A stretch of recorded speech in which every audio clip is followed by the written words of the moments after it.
that instance, fixed penalties will apply. The next amendment, Mr. President, is related to Section 121(1), which also speaks about how the order will be implemented. It specifically talks about negative resolution. Ordinarily, I think in parliamentary parlance, you have positive resolution and you have negative resolution.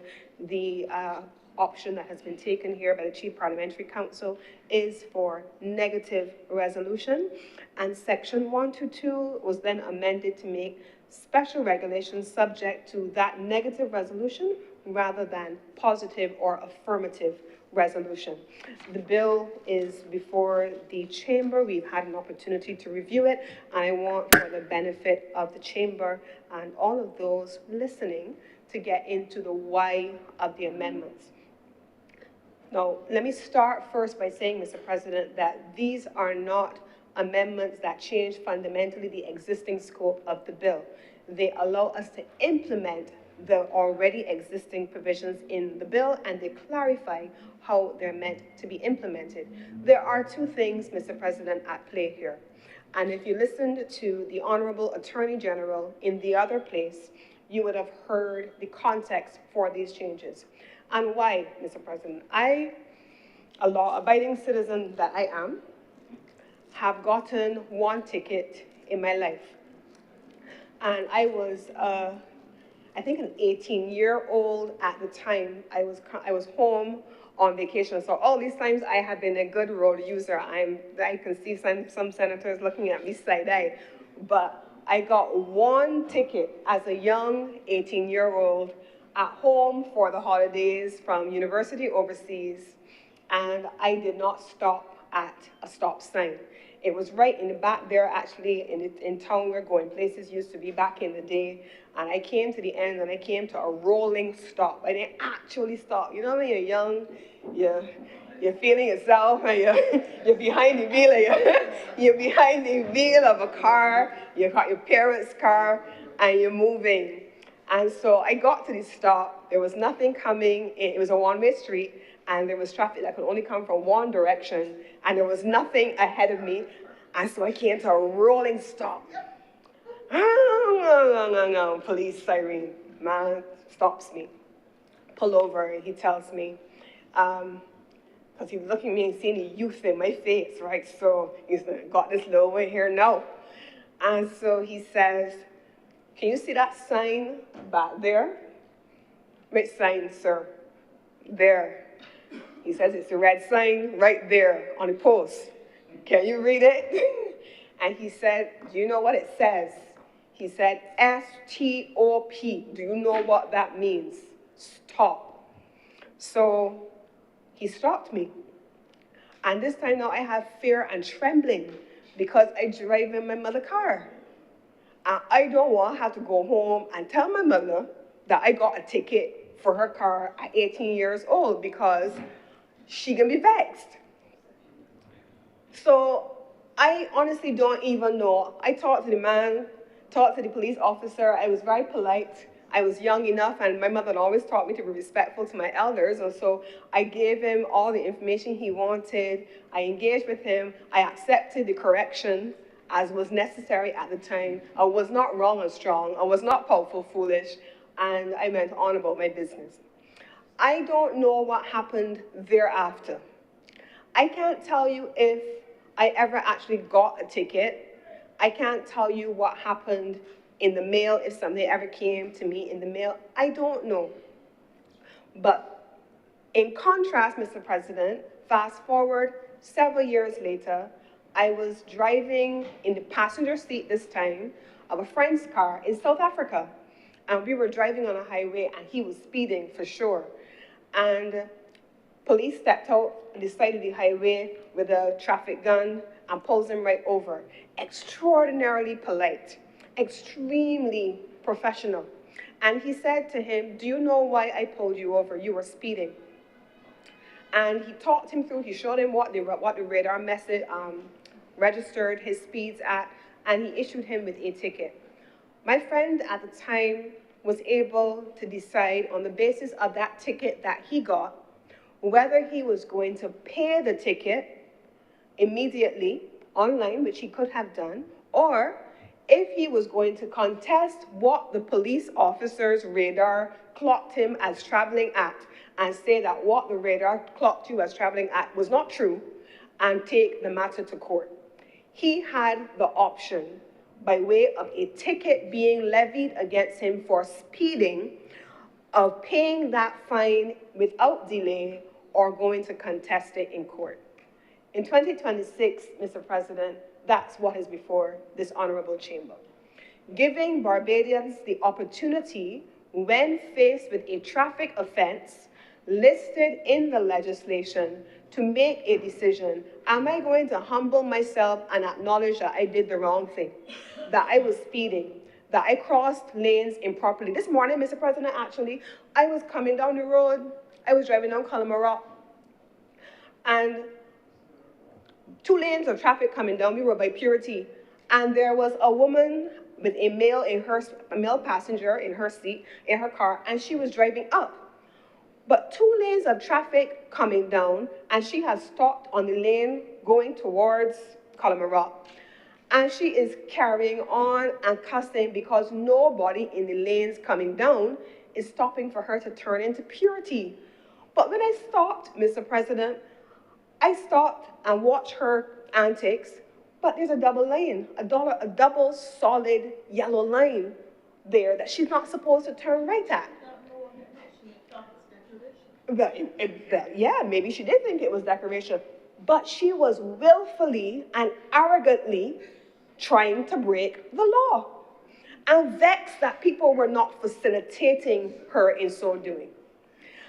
If a police officer had come up there at that time and had observed her, indicators on and all, attempting to turn across a double line, she would have had an option. Acknowledge that you were doing foolishness, you were breaking the law, and you were not entitled to be mad at anybody for not letting you across in front of them because you were crossing 2 lanes of traffic to turn into Purity. And you're not supposed to do that. Or she could decide to be willful and willful foolish and go to court and decide to contest it.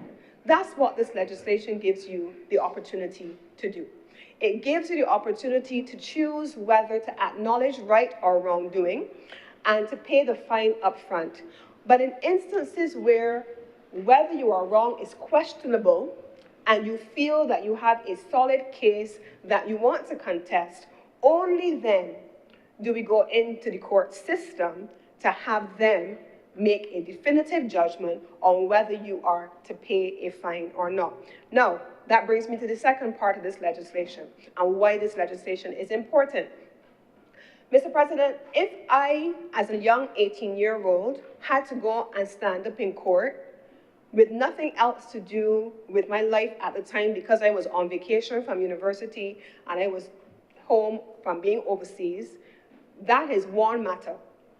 But if I am a professional, if I'm a single mother, if I am a shop owner, if I am a vendor, if I am a Barbadian who has a business to run and I'm a sole proprietor and I have picked up a traffic ticket for an offense, a ticketable offense, and I have to go to the courts, the current system of the courts will not allow me to simply go in and say, yes, no, here is my money, here is my $50 or whatever the fine is, and I want to pay it and go on back about my business.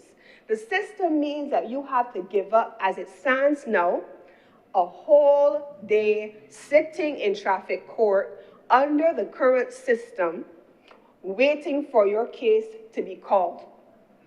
That's productive time, Mr. President. That is productive time in a Barbados that we say in 2026 has to be respectful not of people's time, but wants greater levels of productivity. That is an anachronistic system that this government is attempting to move away from. So the first point, Mr. President, is that you can choose now if to pay the ticket or contest the fines, thereby thinning the density of the number of persons having to go into the court system. So rather than 100% of persons with tickets going into the court system, it is only persons who want to contest whether they actually deserved a ticket or not going into the court system. That reduces the density, takes the burden off of the traffic system, and allows for persons to get on with their lives.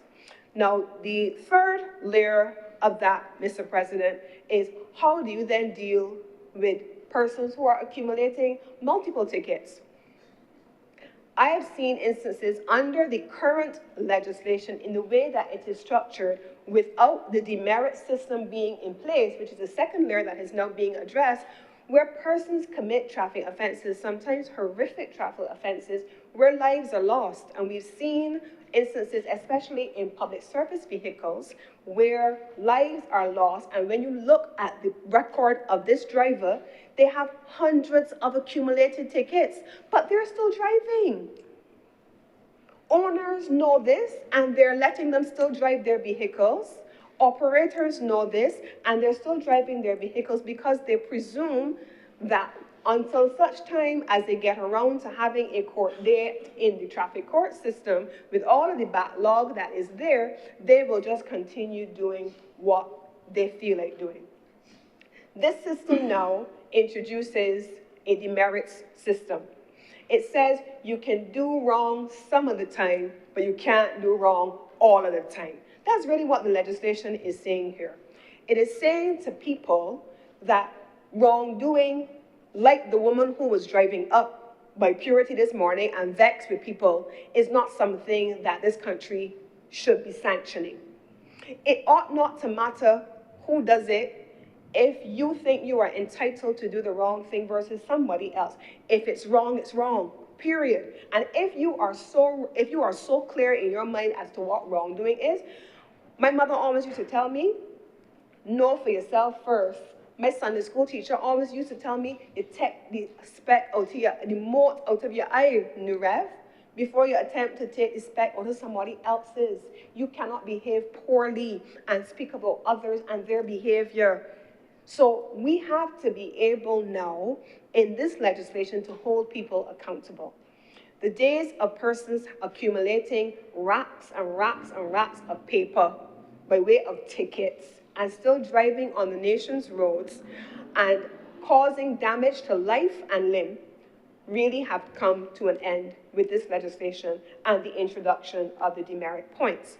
What it also does, Mr. President, is it allows, if you get a certain number of points demerited from your license, your driving record, like in other jurisdictions, including in the United States, where many Barbadians come and they go and they travel and they rent a car, they get to Miami International Airport, they get a car, they pick up a car from in the car park area where they have all the rental cars, and they drive out to the airport, and boom, they're gone. And for the entire time that they're there, they've rented a vehicle and they're driving.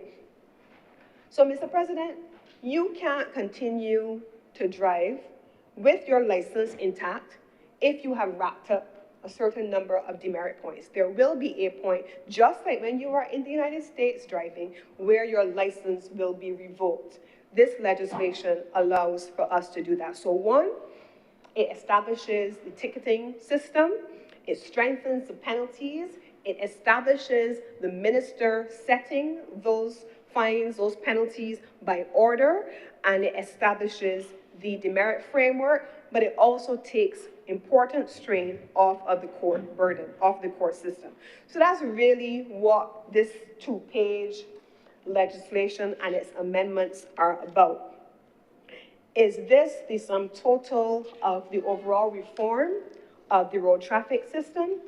I would probably have to say it can't be.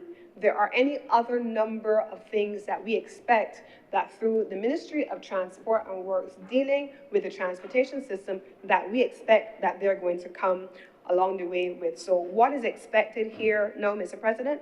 The Ministry of Transport and Works has indicated that there's meant to be a public education campaign so that in very simple terms, people understand what is being done. It simply means, one, you are protecting people's time. Two, you're protecting people from having to waste time in the court system. How many times, Mr. President, when you want to go to a doctor, you're going to the doctor, especially Some doctors are in here, and you spend the whole day sometimes in the waiting room, waiting to be seen, or hours waiting to be seen. I remember certainly with my GP, and my GP has been my GP since I was 16 years old. I'm a creature of habit. So once I lock in, I lock in. So we've now built a relationship whereby if I have an appointment, especially my annuals, I will call. His nurse knows me. It's known me since I was 16. And they will say, all right, Lisa, we're running a little bit late today. My appointment is supposed to be at X time. Don't come yet. We'll call you maybe 30 minutes out, ready for you. And they will call me because if they're running behind, I don't want to waste time sitting in the office when I could be doing other things. Or alternately, I will go early in the morning. But the point here, Mr. President, is that when we build relationships, especially over long periods of time, we come to figure out how to save time because we're so used to going in other places where we have zero control over the time that we spend. And there are people who may not have as stellar a driving record as I do, and who may have had experiences in traffic court, unlike me, but they may have had the experience. I've heard people say, Mr. President, that they sit down and they waited a whole day for their case to be called, and then at the end of the day, they didn't get their case called, and they got to come back again. So they haven't even just wasted one full day, but they've gone back again. So, Mr. President, quite frankly, this is 2026, and I know that we're talking about technology, I know that we're talking about payment systems online, I know we're talking about making things easier, but ultimately, this is about making business in this country easier for Barbadians. This is about simplifying Barbadians' interactions with the state so that everything, and certainly for me as the minister with responsibility for business, every interaction with the state ought not to be a pain point. It really ought not to be. Every interaction with the state ought not to be something that you have to hold your head and say, Lord have mercy, let me prepare myself to go in this government office now. I really want to have to deal with that. This takes a lot of that away. And it gives people the opportunity, Mr. President, to choose how they want to interact. Do I want to interact online? Do I want to save my time and not argue and claim right when I know I'm wrong? And if I want to claim right because I know I'm right, then I will go to the court and I will navigate the system in that way. And so, Mr. President, this is the two-page amendment before this honorable chamber. It is intended to create greater law and order on our roads, to instill greater discipline, to be able to manage with efficiency the administration of justice on the roads, as well as in our court system, to lend itself to judicial efficiency gains, to allow for administrative flexibility, and also to align with the best practices that we see in other jurisdictions when we travel. It aligns, Mr. President, with the experience that I described over 15 years ago in South Africa. It aligns, Mr. President, with the last person in this honorable chamber who went to Miami and rented a car at Miami International Airport and drove out. This is what we see everywhere else we go, and Barbados is now introducing this system. And so I want to support this legislation, Mr. President, obviously as the one who is introducing it, and beg to move that this bill be read a second time. The question is that this, sorry, no speakers? The question is that this bill be read a second time. Will those honorable senators in favor please say aye? Aye. Those against please say no. Thanks, the ayes have it.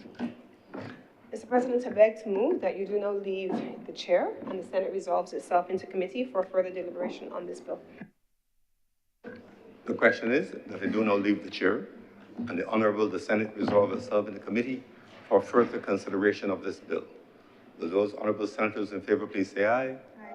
Those against please say no. Methinks the ayes have it.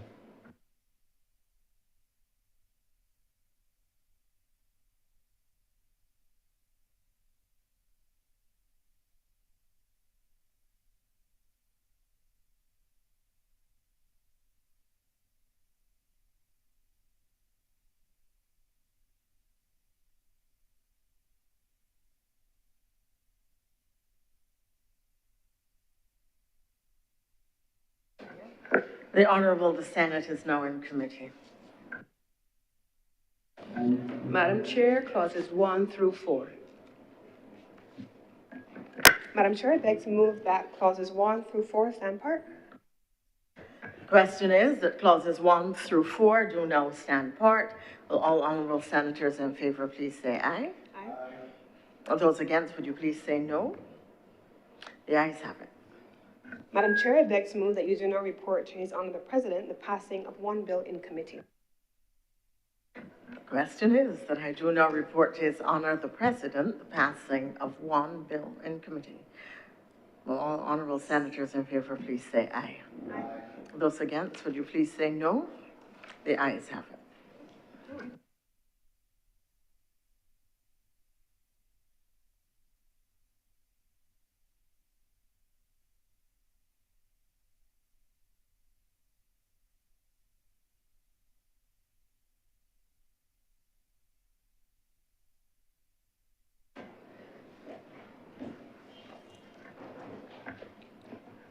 The President has reported the passing of one bill in committee.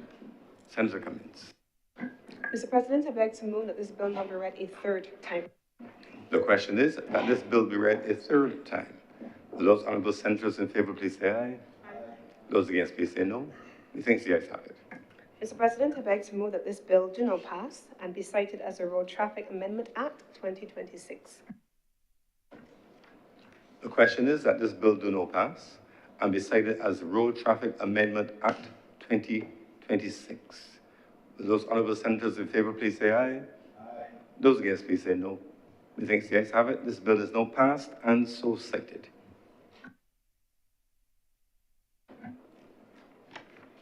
Mr. President, order number 10.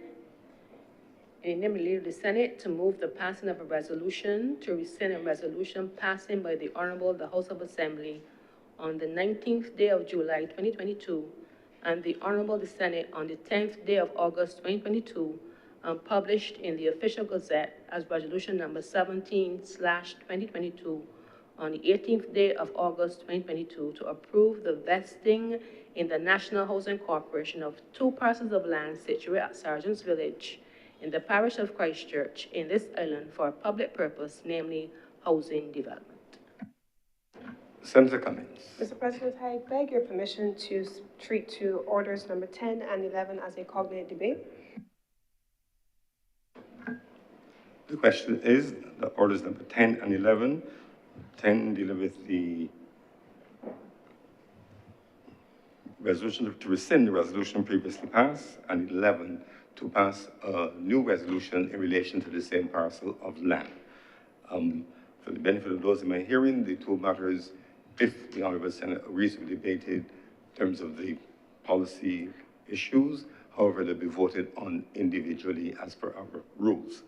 The question is that items number 10 and 11 be dealt with as a cognate debate.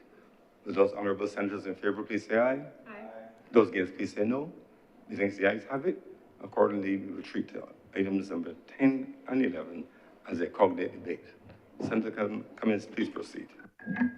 Thank you very much, Mr. President. In 2022, in this honourable chamber, I actually went back to my notes on this bill from 2022. I went back to my notes, yeah. And at the time, the resolution on the vesting of this piece of land at Sergeant's Village, there were a couple of things that I made reference to at the time. We talked about the fact that the acquisition of 1,222.2 square meters in one instance and 5,798.8 square meters in the other instance, constituting a total of 7,021 square meters, was being vested for the purpose of creating housing opportunities at Sergeant's Village. In my notes, it tells me that I said we were back at the House to vest the parcel of land in the National Housing Corporation. That is what was said in the other place, and it is what was said in this place in 2022.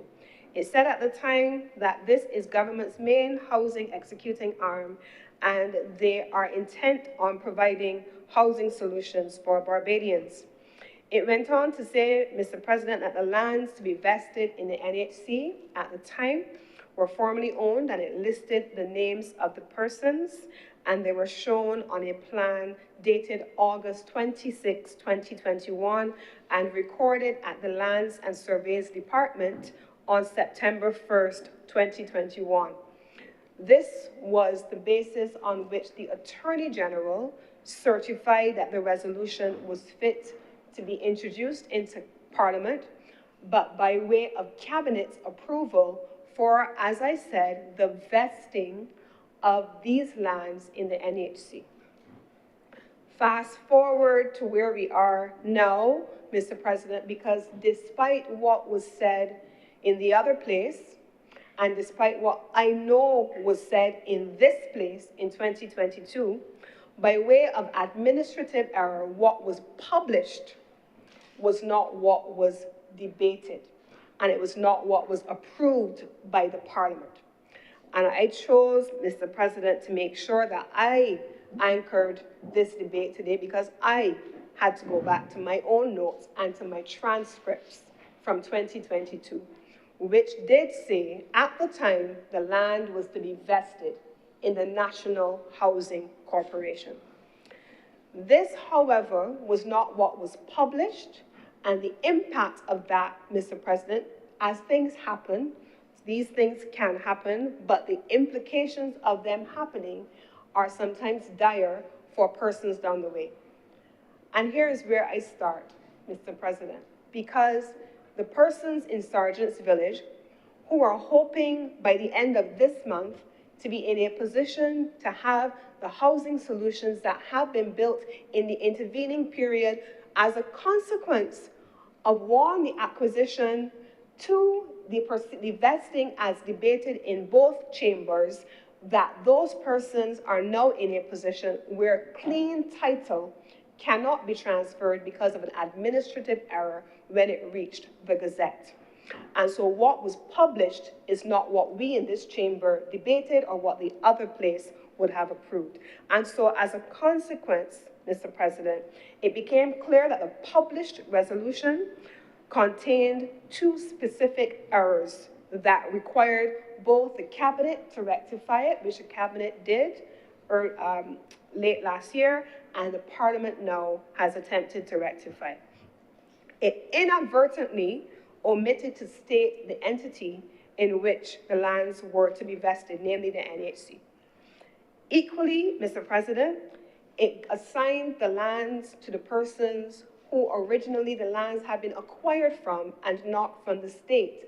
The lands had already been acquired by the state, and it made incorrect reference to the two private individuals that I mentioned before. And so in consultation with the Parliament, the clerks, whose judgment we are all guided by as to how best to proceed so that clean title would not inhibit the handing over of these properties to persons who are eagerly awaiting them being handed over to them, the Clerk of Parliament gave advice that recommended that the errors and omissions in the document purported to have been passed, but the transcripts don't support, purported to have been passed in the two houses of Parliament should therefore have amendments made, and that the corrected resolution should be placed on the order paper and the original one rescinded so that it was absolutely clear and title was absolutely clean to allow for final handover to the ultimate beneficiaries, who are those Barbadians who are anxiously awaiting their homes. And if many of us would recall those moments where we have the benefit of getting those keys to a home for the first time, this is something that I think we all want to be able to support on behalf of Barbadians. And so what the Parliament, what the Chamber is being asked to do today, Mr. President, quite simply, is to correct that administrative snafu and to be able to, one, rescind the original resolution and correct it for the record so that the conveyancing, the lawyers, and all of those persons who understand what goes into conveyancing are in a position to transfer clean title over to the beneficiaries of this project at Sergeant's Village. And I certainly am looking forward to being able to say that we have contributed in this Senate chamber to those persons having that benefit. And so with these very few words, Mr. President, I beg to move that this resolution do not pass. Thank you, Senator Cummings. Senator Walters. Thank you, Mr. President. This resolution gives me the opportunity to deal with an issue that has been discussed in the lower house and now meet the media this morning, where, Mr. President, the senior minister of government is saying that there has been a fantastic job from HOPE. HOPE, Inc. is an entity that was created by the Barbados Labour Party government about 4 or 5 years ago. And it decided that its mandate was to construct affordable housing for Barbados with renewable energy solutions, etc. It was part of their plan then, and this is what the government has said, that with a system in building 2,000 homes a year. It was revealed by the leader of the opposition that there was something fishy with the happenings in HOPE. He spoke about the high consultancy fees. He spoke about not having clear title for some of the properties that they were hoping to develop, among other things. So much so, Mr. President, that the Prime Minister herself indicated to the public of Barbados that she would ask for an audit of HOPE. Nevertheless, Mr. President, the audit office did produce a document, and the document is entitled The Special Audit on the Building Programs of the Home Ownership Providing Energy, Inc., Mr. President. And that was laid in Parliament. But Mr. President, seeing the remarks from this senior minister and hearing some of what he said in Parliament, it is my duty to correct or to guide Barbadians to the content of the Auditor General's report. Just for clarity, though, how does this link to the resolution before us? Is HOPE an entity involved with this resolution? Well, Mr. President, it has to do with housing in Barbados, and we know that the HOPE Inc. is tied to one of the key metrics for this government in terms of producing housing. So I thought, same way it was being afforded the opportunity to be debated in the other place, I assume, Mr. President, that I would have the same attitude as it speaks to housing in this country. It would be relevant if you link it with the resolution. So far, you've risen, you said you want to speak about HOPE. I just want you, for the purity of the process, to tie it in a bit. Yes, there are many aspects of housing, but just make sure that you make some connection with the resolution which is before us, even if that then involves some HOPE. Yes, Mr. President. As I said, it's part of the government's housing plan to develop housing, and the report, Mr. President, that I'm referring to speaks about directly developing housing in this country as well. Mr. President, the question around housing has to do with money sent to an entity that has the responsibility to do just what is being done in Sergeant's Village, Mr. President, which is to create housing for citizens or low-income housing for citizens. But Mr. President, to elaborate a bit on what has been happening at the Hope project is to give clarity to what the Auditor General found at Hope. And if you allow me, Mr. President, I would not be long. It is really just to give some clarity and balance, as was with this morning, where we had some discussions back and forth on our own perceptions of what is happening in tourism. And what the Auditor General said, Mr. President, is that with this whole project, there were no clear objectives or clear milestones set to deal with key performance indicators. Mr. President, $64.5 million of taxpayers' money was committed to the government to enfranchise low-income earners so that they could afford a home. Mr. President, it was revealed that the state was then exposed to legal claims and possibly compensation, given the fact that they proceeded with transactions which they had no authority to do, Mr. President, and in some cases where there was no clear title. Additionally, Mr. President, the decisions taken by the management at Hope also put additional burden on taxpayers because the Auditor General identified that $37.8 million in additional costs would have been taken, would have to be going into the project to build homes choosing precast over traditional block construction, Mr. President. So, Mr. President, to fulfill a mandate to use our limited resources to expand into areas of Sergeant's Village or other constituencies across the country, we need to understand that funds are put at the disposal of government so that they can be prudent in this mandate.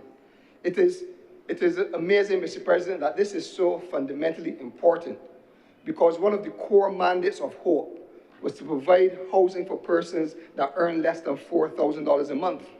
And that, Mr. President, was adjusted by the government to $6,000, which meant that they did not even provide the housing at a financial level that an ordinary man can obtain the house, or woman, Mr. President. So, Mr. President,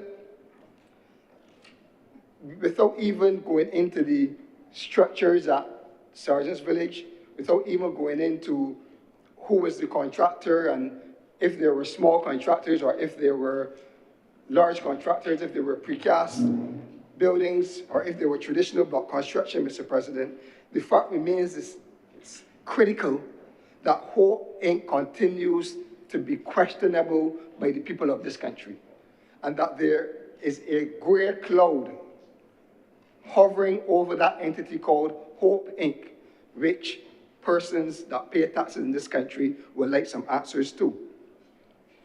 In addition, Mr. President, the renewable energy promise also failed.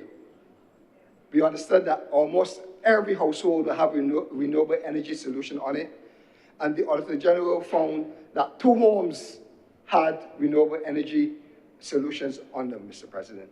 What is more disturbing is that the National Housing Corporation, in which land is being invested in at Sergeant's Village, Mr. President, also, it was revealed by the Auditor General that they sent $3.5 million to Guyana for about 60 homes to be built.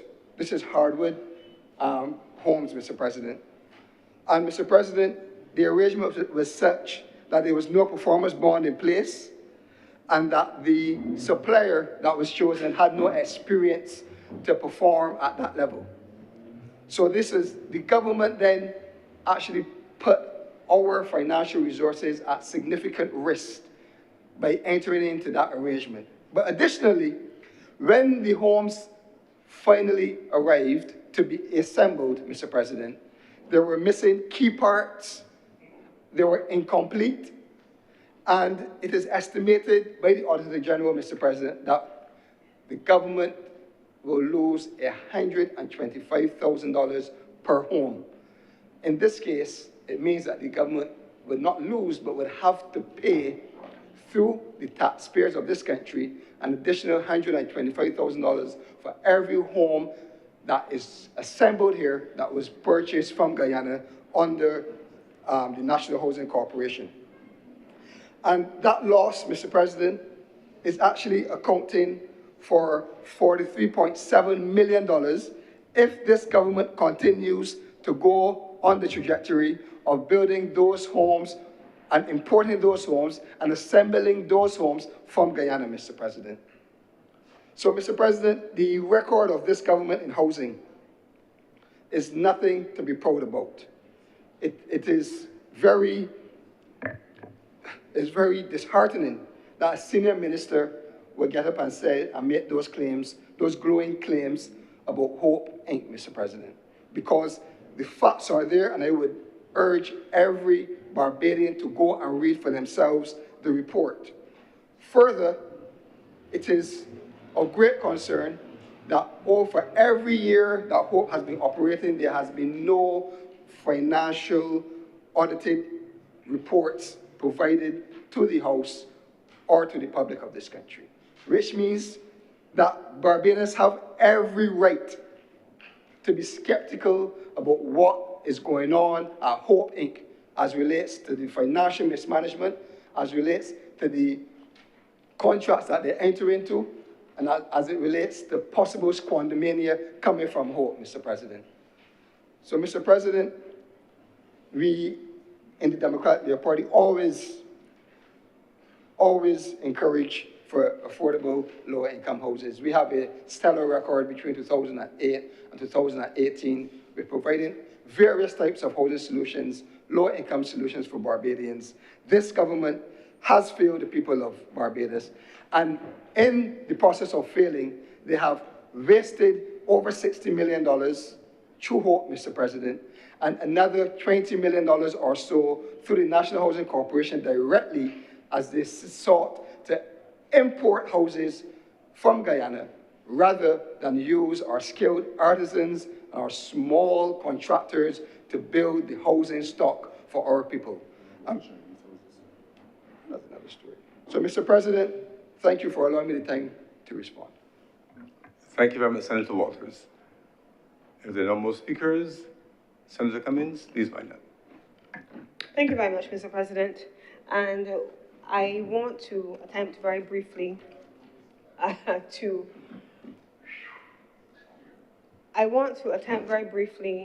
and briefly is going to be the word, to respond to Senator Walters, who did not even attempt to collide with the resolution except to say housing and the word Sergeant's Village on two separate occasions.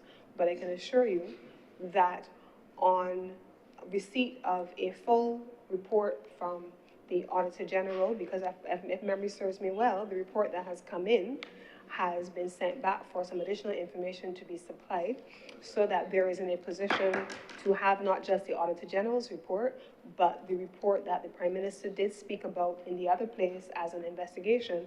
And I expect that, having promised it, as the government of Barbados has done, it will be delivered. And with these few words, Mr. President, I beg to move that this bill be read a second time. I beg that this resolution do not pass. The question is that resolution number 10 to rescind the resolution previously passed by both the Honorable House of Assembly and the Senate in 2022 in relation to the vesting of land in National Housing Corporation at Sergeant's Village in Christchurch for housing development, that this resolution do not pass. Will those honourable senators in favour please say aye? Aye. Those against please say no. The ayes have it. This resolution is now passed. Order number 11, in the name of the Leader of the Senate, to move the passing of a resolution to approve, in accordance with Section 5 of the Crown Lands Vesting and Disposal Act, Cap 225, the vesting in the National Housing Corporation of a parcel of land, the property of the state, situated at Sergeant's Village in the parish of Christchurch in this island for housing development.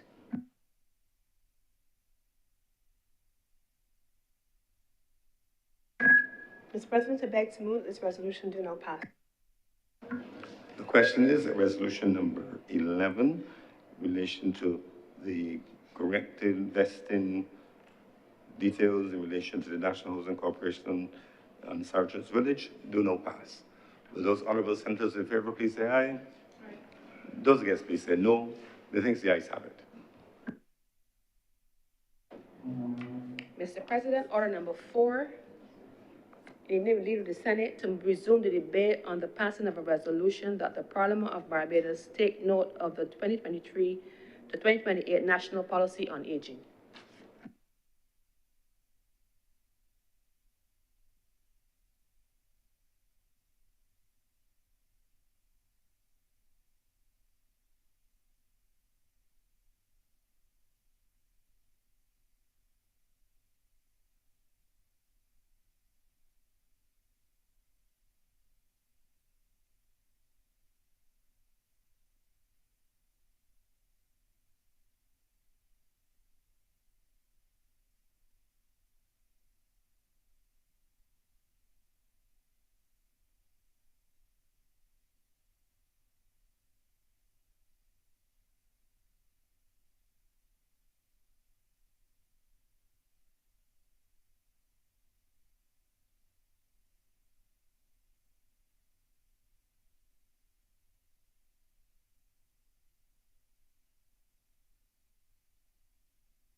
Senator Warren. Thank you, Mr. President. And we started debate on this resolution a few weeks ago, and it was led off by the Leader of Government Business on the aging policy of aging for Barbados.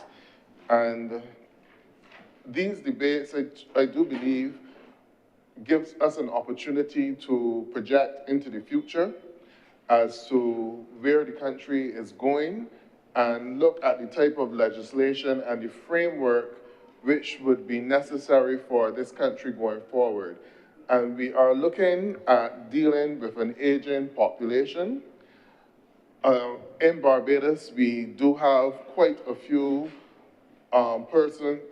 We have a history of actually celebrating almost on a monthly basis a centenarian. And we do have the tradition where our Governor General, as it was in the past, and now currently the President, visit those persons and share in that and those occasions. I do believe that at one point in time we had from St. George, who was 114 or 113. Right, James Sisnet from St. George, 113 years, St. Luke. And in St. John, we have a centenarian who I believe celebrated her 108th birthday just a few weeks ago. Right. And right, so we do have quite a few centenarians all across Barbados, many of which are still batting well after that century. But we need to look at the demographics across the country. So in looking at the policy on aging which was done and some of the recommendations, it gives us scope to really address some issues regarding active aging in Barbados and aging with dignity in Barbados, and also creating the security framework for our elderly to actually still contribute to the society and be cared for in their golden or silver years. So, Mr. President, I rise to make my contribution to this debate based on the policy, but it gives us an opportunity, Mr. President, to speak generally about some of the things that we've been observing in this country as it relates to our elderly. Now, many of us I had the privilege of taking care of a great-grandmother who died at 94. After my father died, my brother and we were her sole caregivers for my great-grandmother. She lived on her own because she preferred to live on her own up until she could not, when she had to be taken into the hospital, and unfortunately, she never returned from the hospital. And I would always regard that as an experience that I wish I could live over. I wish that she was still here, because you got to experience that oral history, to have a great-grandmother that can tell you where she was on the day of the 1937 riots, and how she dealt with it, how someone hid her under a bed, and all of those stories. She, even at 93, she still had a very good memory, and she followed what was going on the call-in program. She followed what was happening in politics. At that time, I would leave work, sometimes during my lunch hour, and go to her to warm her lunch, and then come back. We are having a serious conversation today, Mr. President. So I'm not really in the interest of collecting any eggs today. So as the hens cackle, I will ignore that, Mr. President. But, and I believe that all Barbadians should have that joyous experience of actually being able to share with an elderly person and learn the history of Barbados as told by those persons, and how Barbados has changed, how they saw it during that time, the struggles that they went through, the opportunities which they had, the things that kept them grounded as elderly persons, because we still need to be able to share that. That is part of our culture. And we need to provide opportunities where our elderly persons don't feel as though they need to be pushed aside or they don't have anything to contribute to society. But that is our lived history and culture which need to be shared. And how best to share it by reminiscing with those persons and hearing their stories and their experience. Some would still be able to tell you the best way to make conkeys, the best way to stir cuckoo to avoid the lumps, all of those things, all of those, and how to keep white clothing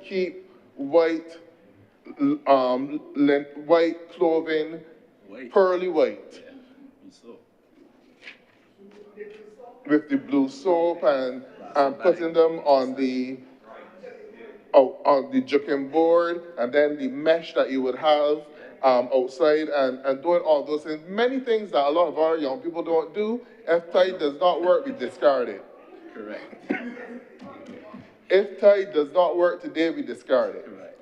So, but that is all part of our history and the value of having our seniors living amongst us and participating in our communities. And that's why to have a policy on aging which speaks to active aging and also speaks to persons aging with dignity is important. And looking out for the environmental structures that are needed, the family and the healthcare support structures which will be necessary, the financial support and legal support structures which will also be necessary. Because as we age, things change for a family. And from the policy which we have before us, a lot of research was done into the demographics of Barbados. And it does outline that the majority of our population is over that age of 65. So that means that many of us will probably be in households or close to persons with our parents and grandparents gradually reaching the age where they need to be cared for. And then the idea of a grandparent is also changing, because you also have to deal with that concept as well. before you look at a grandmother as the hawker with the basket on top of her head, going, waking up at 6 o'clock in the morning to go to the market. But now you have the savvy grandmother who can use the iPad just the same as you do, who can use, right, who can use the phone and the WhatsApp. And of course, yes, you will still have persons like my mother who still have difficulty with the with some of the remotes. Who have difficult, so you have two different types of grandparents now that we have to deal with, because all now I'm having a challenge getting my mother accustomed to the Fire Stick remote that has the circle instead of the arrows. So therefore, we need to have a society. Therefore, we need in our society be able to deal with both types of grandparents and elderly, and allow our elderly to be able to live and not to be dependent on other persons, to have as much independence as possible in their later years. Structures would need to be put in place in order to facilitate that. Because there's the other side of it now, where as you're growing older, the NCDs are also increasing, which the report outlined, that more and more persons are developing stroke, there's hypertension, and then there's also dementia as well. And we live in a Barbados where there are a number of persons who are actually caring for an elderly person with dementia. And oftentimes that is not easy. And it would mean that if you have 3 or 4 siblings, that usually one of the siblings have to give up work and other responsibilities and take on the responsibility of caring for that parent who may have dementia, who may be suffering from arthritis and may be bedridden and can't get around, because there's dementia, but there's also high case incidence of arthritis as well, which are causing many of our elderly persons difficulty in moving around and being able to manage their lives. There's also Parkinson's disease as well. Many of these things are not easy to deal with.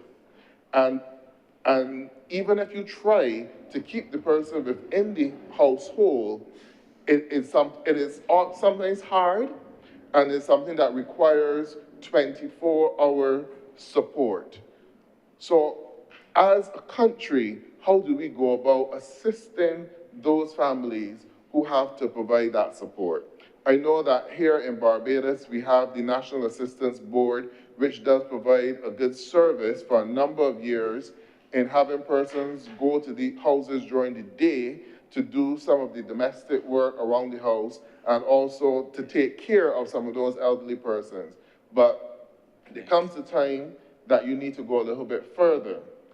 And what I would like to see happening in the country is that instead of families having to make that decision to take their loved ones to the district hospitals or to a nursing home, that the first step is provisions made that the family can care for the individual at home. Because in that environment, they will get the best care possible. But it also comes with some caveats as well. Now, I mentioned that you have a sibling who would have to give up their job. I believe that we need to come to a stage where we recognize that the state may need to find a way to compensate that individual, because oftentimes the other siblings may not have the means to compensate that individual, but they still have their children to take care of, they still have their personal needs to take care of, they still have their home and maybe even a mortgage to pay. But it is important that the mother or the father or even a brother or sister is cared for.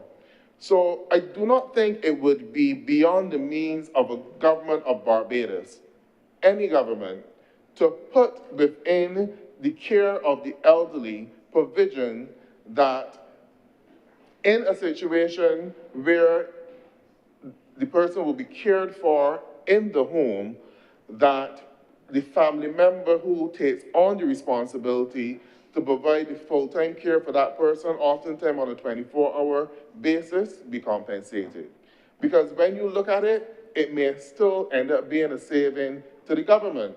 Because if the alternative would be to place that person in the geriatric hospital, which the majority of the time the care and the expense falls at the government, right? You have another bed that is available to someone else who may need it more in the geriatric hospital. And you have a loved one that will be cared for within their family. And oftentimes, when an elderly relative goes into a geriatric hospital or elder care facility, they give up.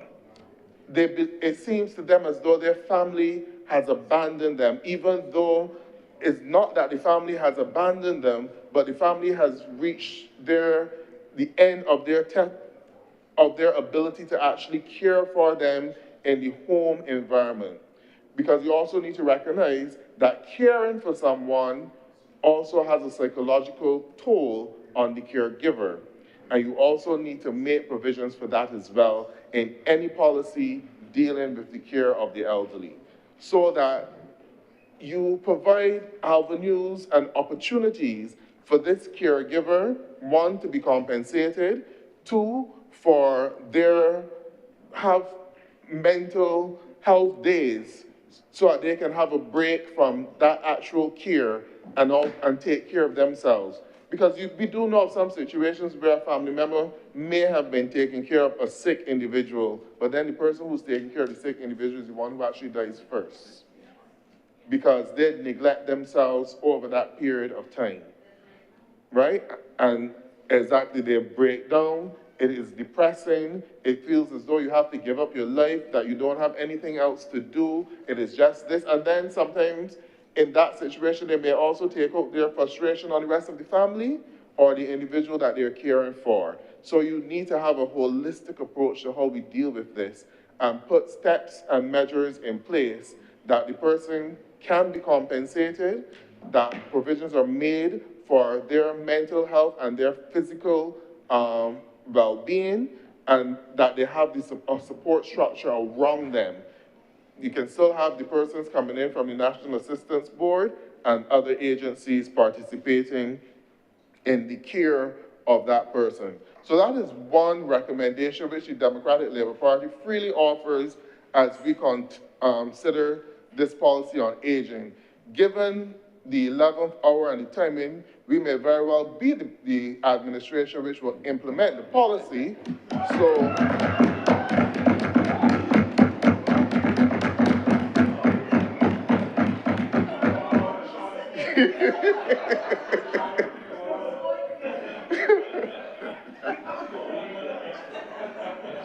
we are freely offering to the government and to the people of Barbados an idea of our way of thinking and what they can expect from a Democratic Labour Party government.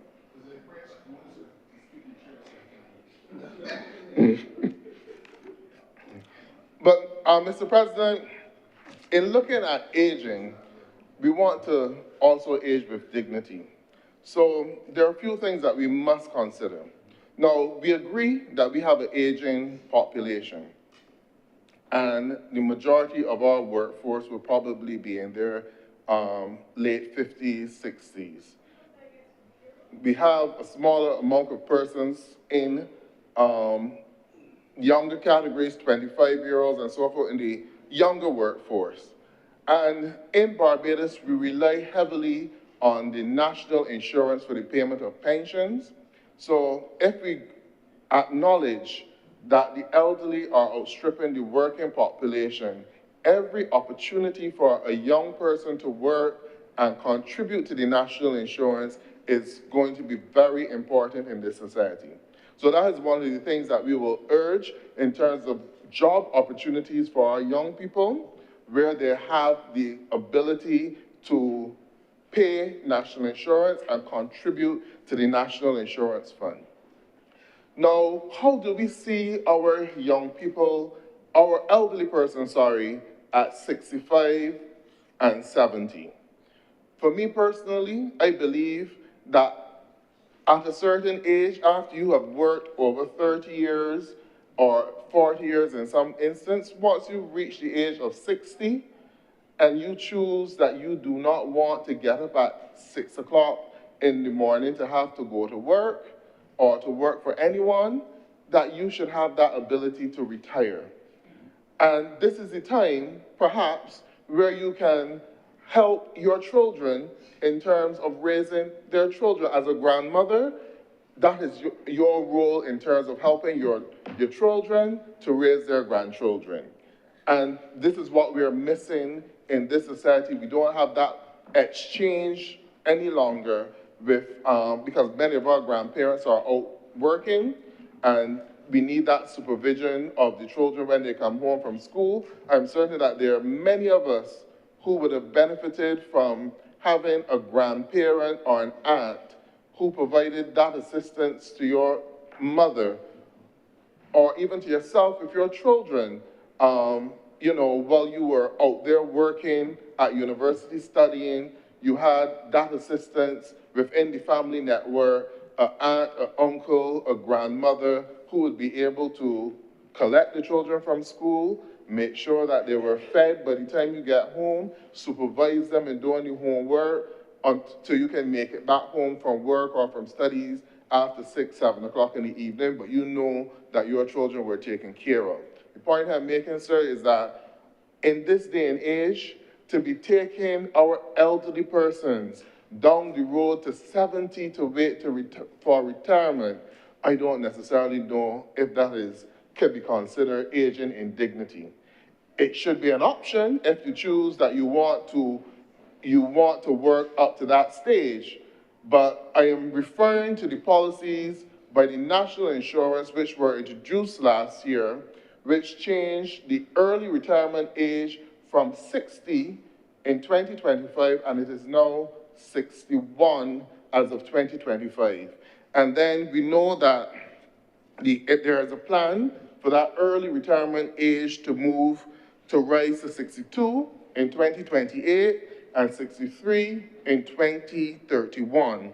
And then for the pensionable age to move from 67, where it is currently, to 67.5 in 2028 and 68 in 2034.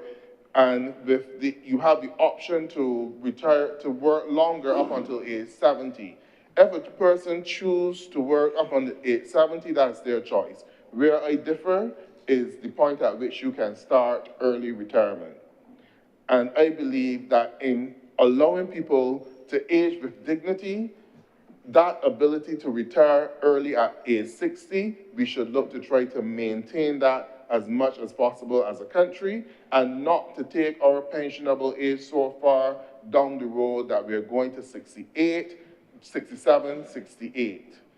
I believe that that is taking it a bit too far, because at the same time, you recognize that aging population, but the non-communicable diseases are increasing.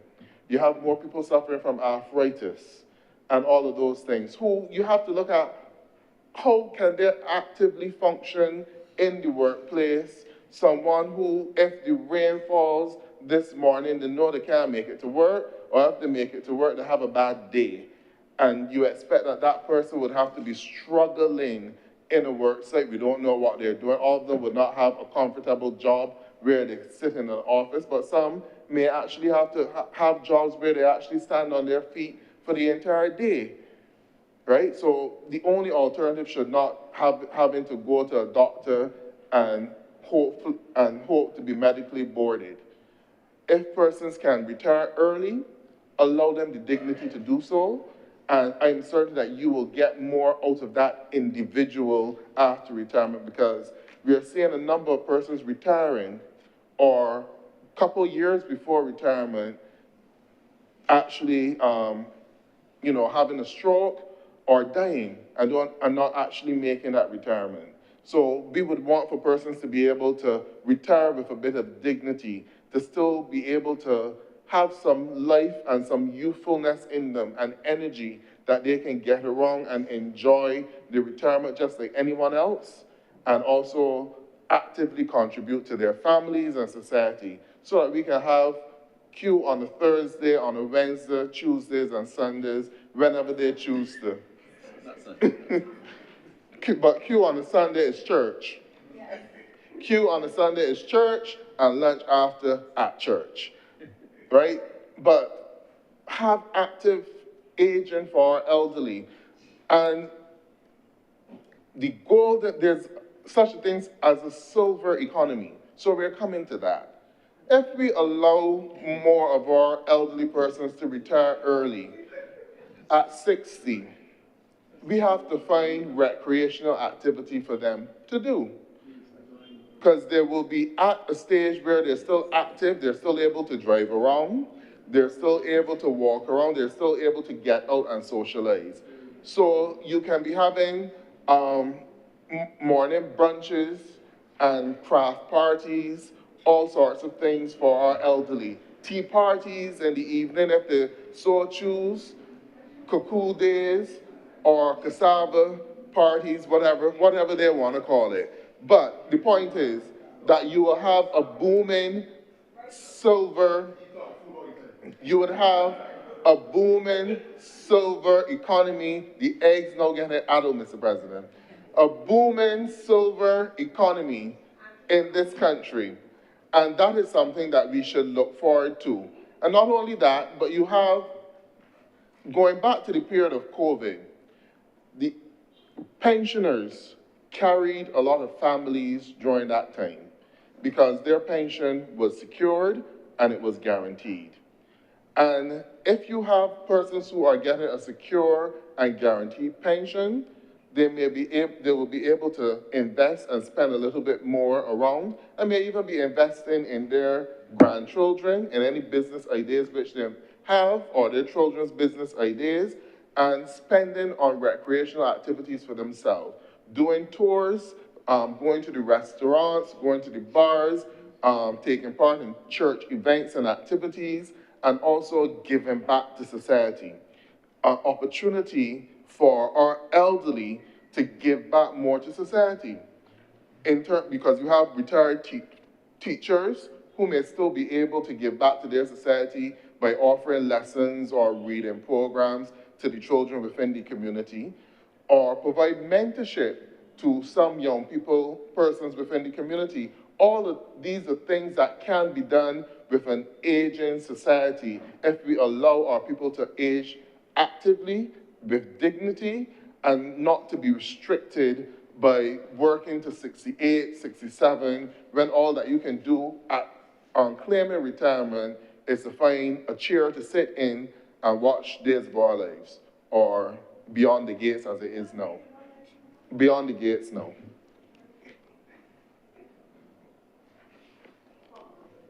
Right. But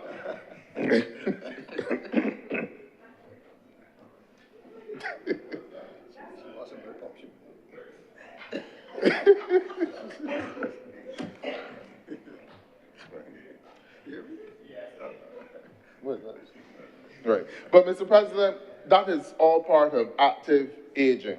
And we need to find opportunities and avenues. A lot of our elderly persons are getting into the gym. They're the ones that you see on mornings on the road or in the evening. They're walking. I don't know if the hot pot is still a major trend for the elderly. They don't just go there, but you know that hot water with arthritis does wonders. So I have been told.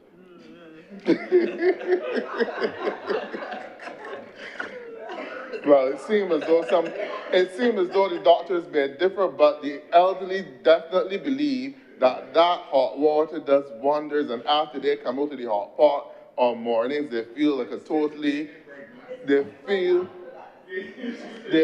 they feel as though they're a totally new person. But again, it allows for recreational activity for our elderly and our elderly to get out there and to be involved in the community.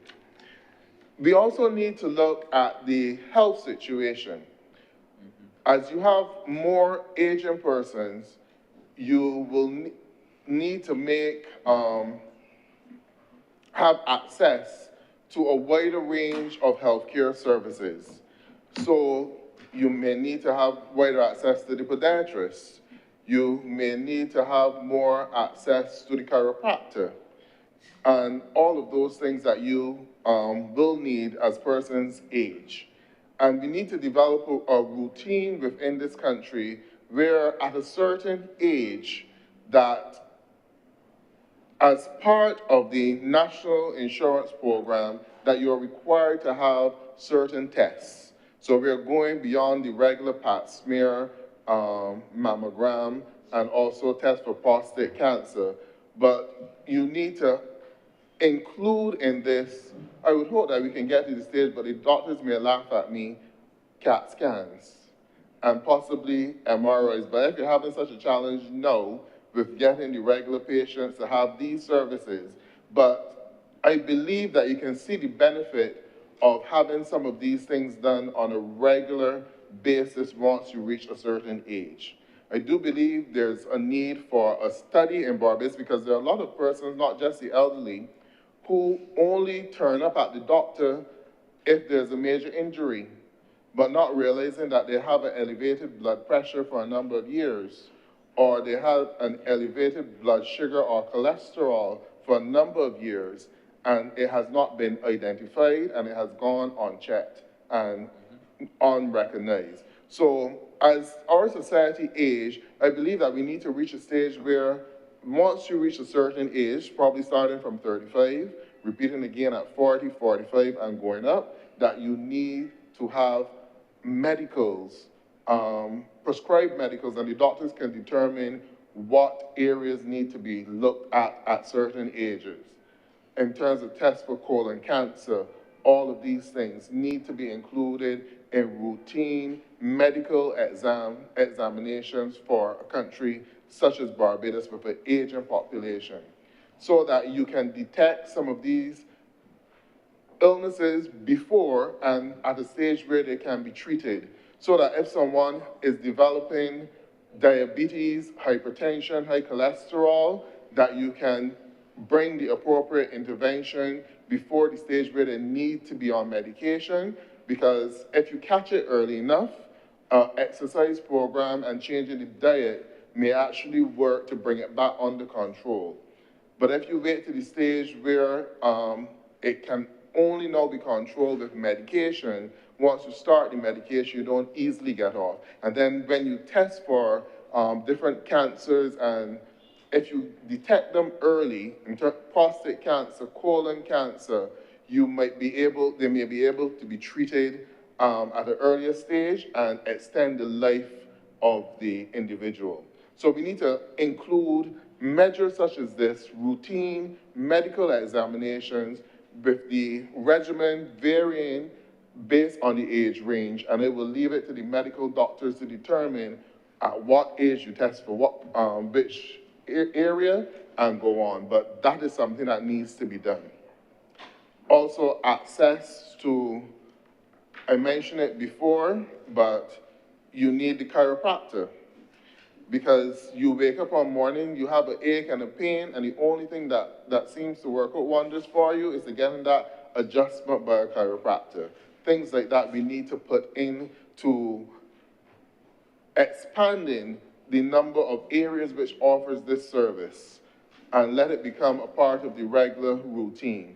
Even simple things such as a massage might also make a difference to a number of persons. When you have different ailments, a massage, or, you know, beyond the regular exercise, but the whole holistic way of living your life. All of these are things that we need to put into place to make sure that we have an aging population, which is not necessarily a population that is ailing, but a population that is thriving and active. So, looking at Mr. President, the next area we would like to look at is the legal and the financial responsibilities. Now, in some instance, with some elderly persons, you have a difficulty with them accepting or giving over control to others. And in some cases, it is very difficult for a person who is in the early stages of developing dementia and other areas. This is where now you need to get a power of attorney for the individual, and you need to the family needs to make decisions on behalf of that individual. And it's oftentimes not easy to do that because for a good period of time, the person, are still able to challenge what you are doing, not recognizing the situation that they're in mentally with the onset of dementia. So we need to have more counselors available to guide families through this process, and lawyers trained in being able to assist families in this process, and definitely doctors as well, because you can't make the diagnosis without the intervention of a psychiatrist or a doctor actually making the diagnosis. But these are things that you need to educate the population about and have those things available. You will come into situations where a family recognize, look, I am not able to care for this individual in the family household because of whatever ailment they have, but the individual still wants to be in the household, and they end up in the hospital because of a medical reason, and then it's a challenge because the hospital also recognizes, look, this person needs to go into a long-term care facility, but you're still having the elderly person arguing that they can take care of themselves or they can go back to their home, and that becomes a problem. The social worker needs to step in. At what stage is it permitted for the state to step in as an arbitrator in that process and make a decision to determine, yes, the person can either take care of themselves or be provided with the assistance to take care of themselves in a home setting, or B, the individual needs to go to a care facility. Those are tough decisions to make for the family and also for the healthcare providers who are often in a balance. I'm certain that many of you would have heard stories of patients being left in accident and emergency who really ought not to be there, who should either be at home being cared for by their family or in the district hospital or geriatric hospital. But I'm not so, you can't force the person to go someplace where they don't want to go. And at some point in time, we have to make a determination how best do we deal with that challenge and what provisions are there for the state to step in and guide the process so that the person gets the best care that is available to them. All of these are things, are challenges that people are currently facing now. And as we go into the future with more and more persons developing dementia, you will have more of these challenges with families not being able to care for their loved ones. The financing for the elderly as well.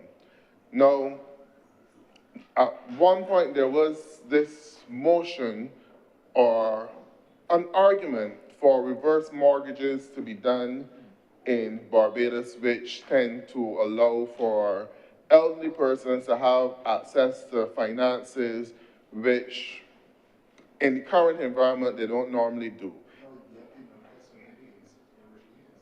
The way how the reverse mortgages would work, I believe that most people know how they work. Well, you would take out a mortgage on your existing house or property, and then after you die, that house or property will go to the lending institution. Some people argue that this prevents some families from being able to pass on properties to their children. There are some elderly persons who would want to go that route. And there's also the argument against it as well.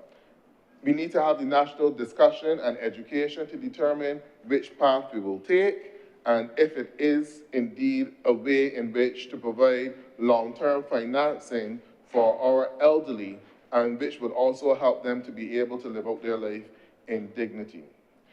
I believe at this stage in our growth and development of this country, the care of the elderly is not only a challenge here in Barbados, but we do it a whole lot easier here and at a lower cost than what it would cost for you to take care of an elderly person in the UK or the US. So that means that there's also potential for it to be an industry that can be developed in Barbados where we can attract persons from overseas and develop elder care facilities, which are more like resorts for persons from overseas to come and reside here in Barbados. It's another avenue at long-term tourism. This is something that we can do because when you look at it, what it may cost for them to be cared for here in Barbados would be a fraction of the cost if they were cared for in a similar facility in the UK or in the US or Europe. And the environmental conditions, because it can be done, they have the warm sunshine 365 days of the year. Don't have to worry about the winter if you're coming from the US, the UK, or Canada. You have access to the beaches. You could be in close proximity to the beach or part of the program within the facility with regular visits to the beach. It would, and then the general tropical environment which you are in will add to any challenges which you may have, will help you overcome any challenges which you may have. So if it is depression and you are sitting on that beach and you can enjoy the warm sunshine, it will help. If it is an ailment, it will help. So that is also an area which could become a niche industry for Barbados to pursue in offering those services, not just to Barbadians, but from persons from overseas. And again, I say, these are things that can easily be done and need to be considered as we look at the policy on aging. So we're no longer looking at an elderly person who would be shut up in the home, but we are looking at an active elderly person who is still contributing to society, and we are looking at ways of enhancing their quality of life in their golden years, so that hopefully that tradition of having the president go to visit centenarians will continue and the frequency will increase. But obviously we will have to get the health of our population at that level so that you can live to make it to that century and beyond. So with those few words, Mr. President, I thank you. Thank you very much, Senator Warren. Senator Dr. Connell. Mr. President, it is my pleasure to rise to add my voice to this bill. Before I do so, however, I want to declare a few conflicts of interest. One, I work in the health fraternity, and therefore the part of the bill I was immediately attracted to looked specifically at healthy aging and that domain of health. Secondly, I suppose 20 years ago, I probably would have read this bill with a very abstract lens. But now, as I approach another decade milestone this year, there's a conflict of interest because what I am discussing here could very well, hopefully, relate to how my life is lived in the future. I'm not sure which decade is yet. Let me just start by framing my presentation and how I hope to deal with this, and I know one member of the Senate might be accustomed to this style. I will give you my general comments on the bill, and then I propose to use a case to describe some of the steps I think an elderly person might face navigating the space, not just the QEH or primary care, but the space, and then potentially identify some gaps that hopefully the bill might address or consider moving forward. So here are some impressive points, and I have to say, I read the bill over the holidays, the policy over the holidays, and I was immediately impressed with the style of writing, as well as the amount of research that went into this. The bill has been very well researched. The policy has been very well researched. Maybe I'm aging as well. The policy has been very well researched, and it's no surprise because I see some of my academic colleagues on the Hill have been involved in crafting it. I was also impressed at the fact that it made reference to international best practice by way of the WHO and other authorities speaking on aging and healthy, active aging.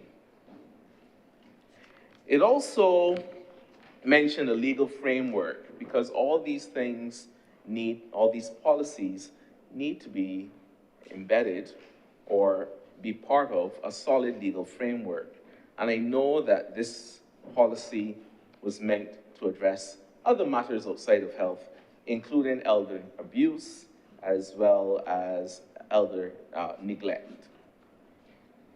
And of course, it was driven, and this is obvious from reading the document, by a burning platform, the COVID-19 pandemic, which exposed many gaps for elderly patients or elderly people living in our society, including access to care, access to affordable, healthy foods, as well as transportation and other barriers to an elderly person. So with those kind of introductory statements, I'm going to give you a case now, Mr. President, of a 78-year-old retired principal. So I captured the attention of more members of the Senate. I will say she was a retired principal at a secondary school near to the hospital. And she presents, she presents to her primary care doctor with her daughter, or son, it's irrelevant, at the Winston Scott Polyclinic. This is her first presentation ever to a polyclinic because for her entire life, she's been seen by a private doctor. The reason for the polyclinic visit is because she can no longer afford private care. She's now retired and therefore thought that, this is too expensive, I need to go to access public care, not just as a convenience. Senator Connell, I'd like to interrupt you. Just some guidance. You haven't cast your fictional character in the context of known locations and so on. You may then want to either change your fictional character or so limit the level of detail so as not to excite any imaginations or guessing games by some as to who the person may be. They may be entirely wrong, but they may still, in the belief that they're great detectives, believe that they've identified Harry, maybe Susie, or nobody. Right. So you may just want to take note of that so that you do not inadvertently create any concern. Let's put that way.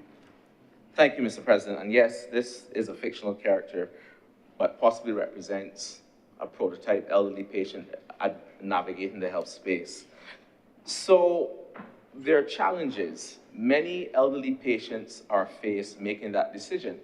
They can no longer afford private care. They have to attend the hospital or the polyclinic, and it's their first time navigating the space. It's extremely challenging. And I guess what many of us don't recognize is that there is a disconnect between private care and public care in our country. The ease of information sharing is not there. The ease of medical record sharing is not there, and so it's difficult, the first consultation. Of course, being in private care, you are afforded, I would say, a a more comfortable standard in terms of things like waiting time. As most doctor's office, you usually wait for just under five minutes or so for your visit. Fictional. But of course, in public service, in public care, this is completely different. And so there's some apprehension. And every time I see a relative like this, with a patient like this, in public care, they're extremely agitated and want to know, why am I waiting here so long? This is not what I'm accustomed to when I interface with the health system. Making it even more difficult is the fact that the health system, I believe, is not designed in its current state or at best design for elderly patients.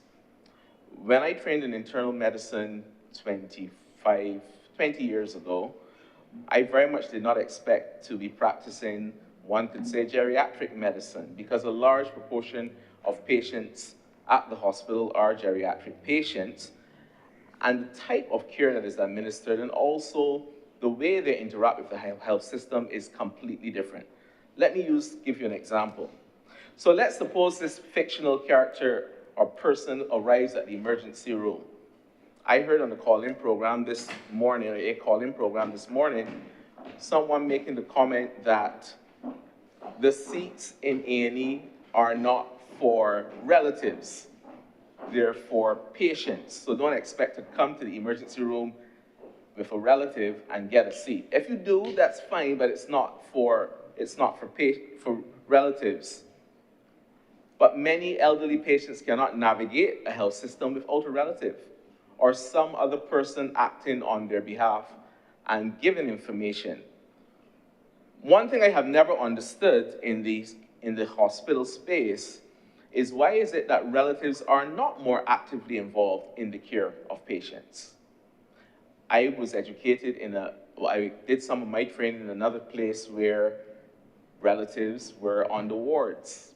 They had their own accommodation, they had a comfortable couch or something, and they were able to stay overnight. And as medical doctors and nurses and healthcare specialists, we were very glad when this happened, because it meant that, one, you had someone to assist in care. Basic things like assisting in feeding, or the common effect that happens to patients, usually over 65, but elderly patients, as you come in hospital, you get what's known as a sundowning effect.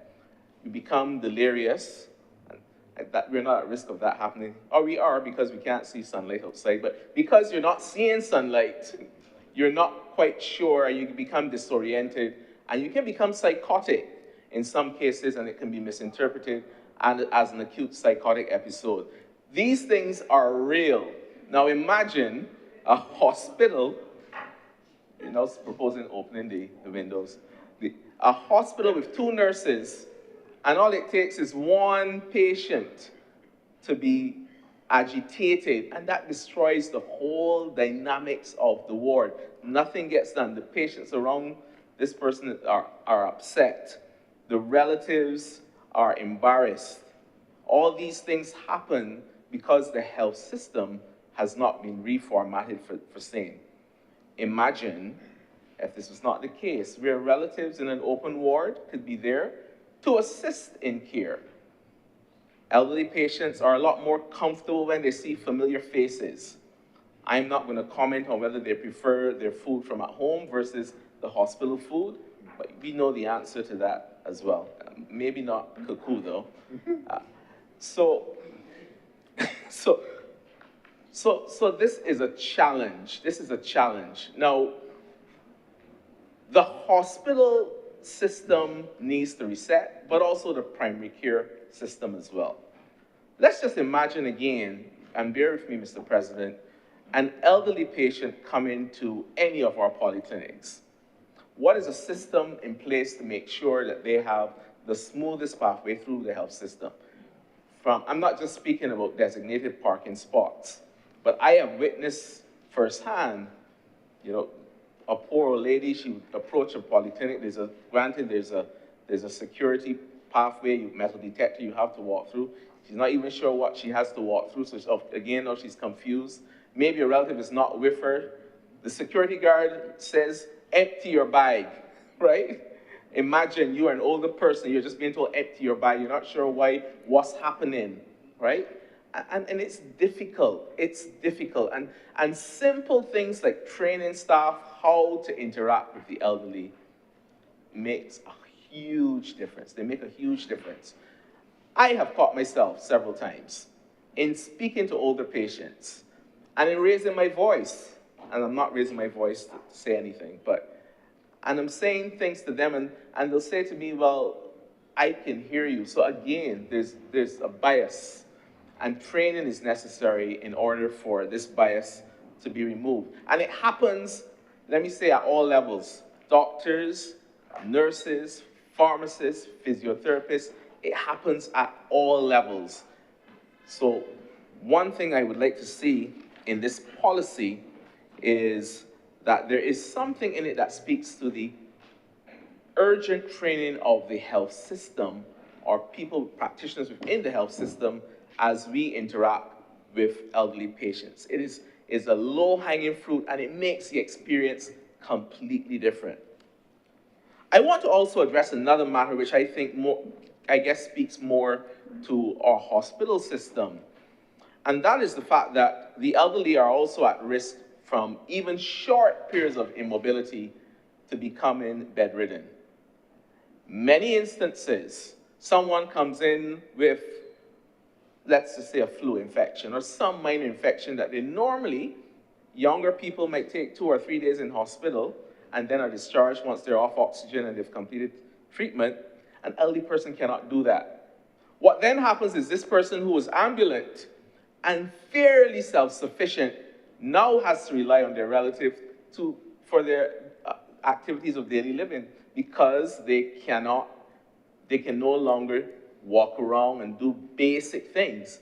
So that transition happens very quickly. Now, when you think about it, you are now saying to someone who, yes, might pass by and maybe assist in heating up some food, but is not living with that person, who now has a very dependent parent or grandparent they have to look after. And so many times, and I'm not saying that people should bring people to the hospital, their parents and grandparents, and leave them there, but I also at the back of my mind think this must be very difficult being faced with a new reality, that when I leave here, I now have to do all of this, plus go to work, plus look after my kids, plus all the other responsibilities. I'm torn between guilt and a health system that's saying, if I leave my mom here, you're a bad person. And ultimately, we want the best thing for our parents and grandparents. There are many times I've heard relatives say, listen, if she's at home, based on what I'm seeing that's happening here, I cannot provide this level of care. I'm not trained. She's going to deteriorate.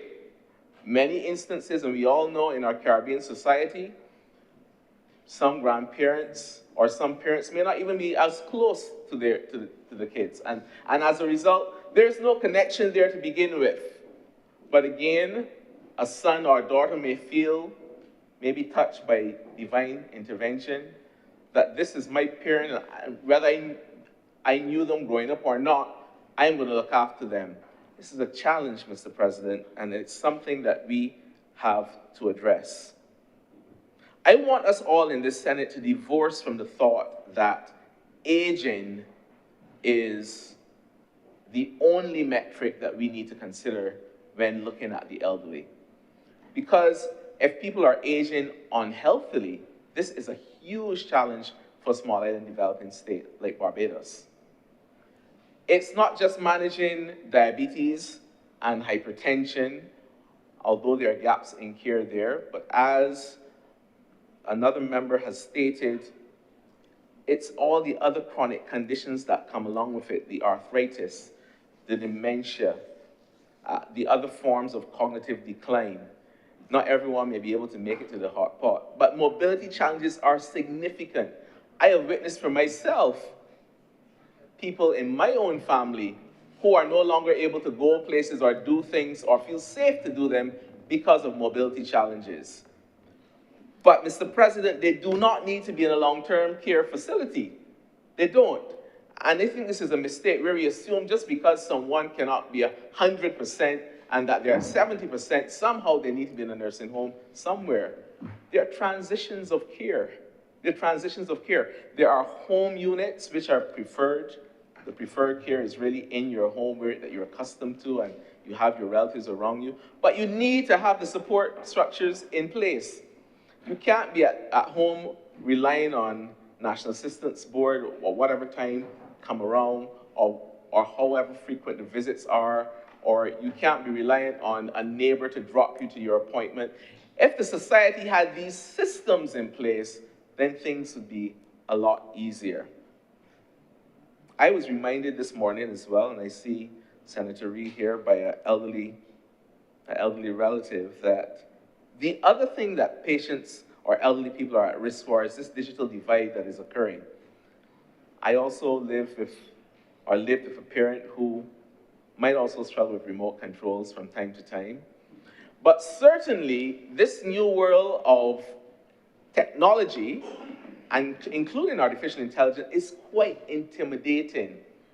And when we go about our development as a country, and we adopt certain things like maybe cashier-less supermarkets, or reduction in bank tellers because it's more cost-effective for a bank, the impact that has on an elderly person is significant. Many times I've visited, well, I don't visit the bank many times, but the few times I've visited the bank, I have noticed that the only provision made most of the times for the elderly person in the line is the kind-heartedness of someone standing, say, okay, you go before me. Or maybe they're directed to a chair or something. There's no structure in place.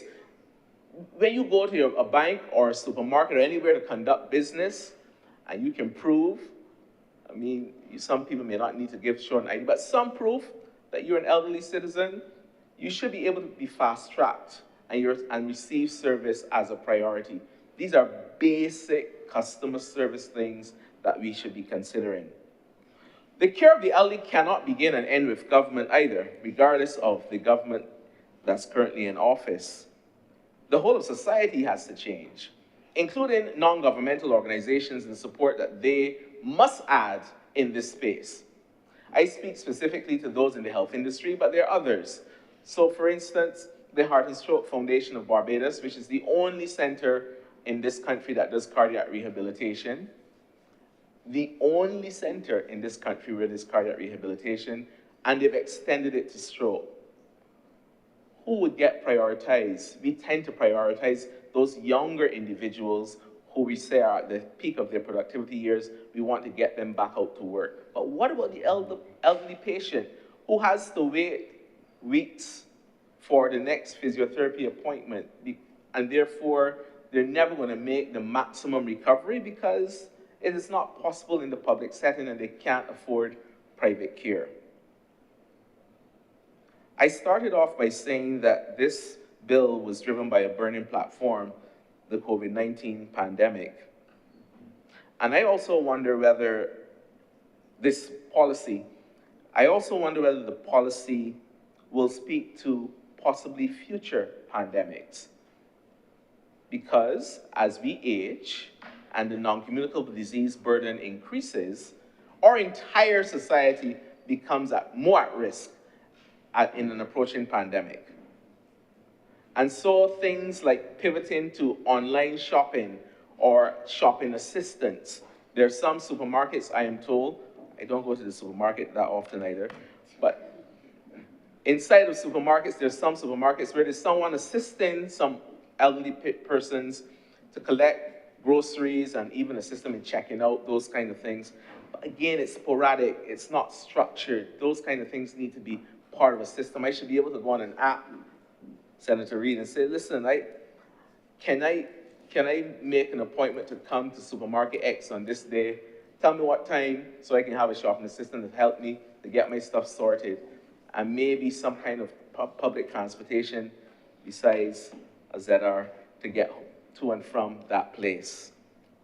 These are practical solutions that we may think, because we are not elderly, are small yet, and if we're fortunate.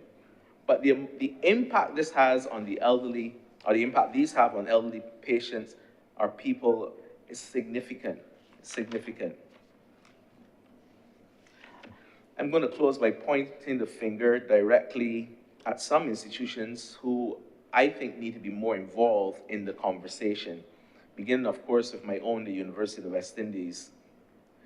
The aging metrics that are used to predict how social determinant systems or social support systems change will need to be revisited, will need to be modernized. We can't just be counting what percentage of people are over the age of 75 or how many people are in a clinic. Or we have to look at what are the needs of this aging population and use predictive analytics to suggest how are we going to change our society to accommodate them.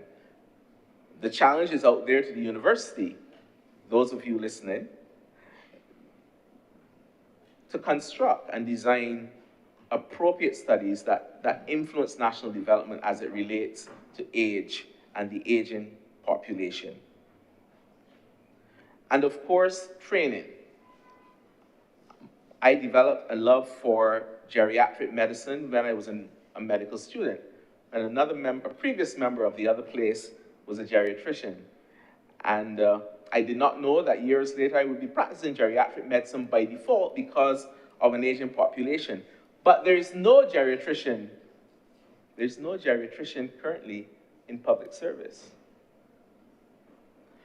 How are we leading the charge of healthy aging if we don't have the number of experts there? So again, the challenge to the university, training in geriatric medicine and gerontology so that we can have a cadre of doctors, nurses, and other healthcare professionals who are trained to meet this need. And this doesn't have to be long specialty training, but even short courses could be done to sensitize staff at a basic level to interact, and then top-up courses as we continue in community services.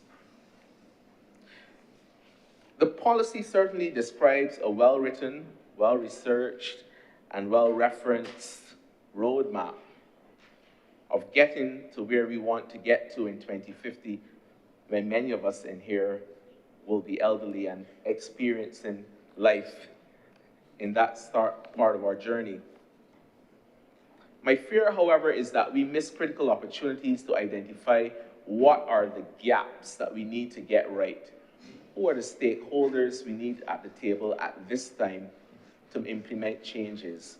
And more importantly, how will we collect and use data intelligently to forecast changes down the road? And so, Mr. President, with those few words, I conclude my remarks. Thank you. Thank you very much, Senator Dr. Connell. Senator, the Honorable Christopher Maynard. Thank you, Mr. President. Mr. President, at this late stage in this session of Parliament, would like to congratulate the government, sir, on a program that ran during the COVID-19 pandemic. And it was called, I think, Seek and Save. It was, I will not call it brilliant. I will not call it brilliant for one reason, which I will not say, but it was an excellent program. Sir, for the first time in my life, it was a time when Barbadians were confined to their houses. And it provided a perfect opportunity to gather data. Senator Reid will understand this very well.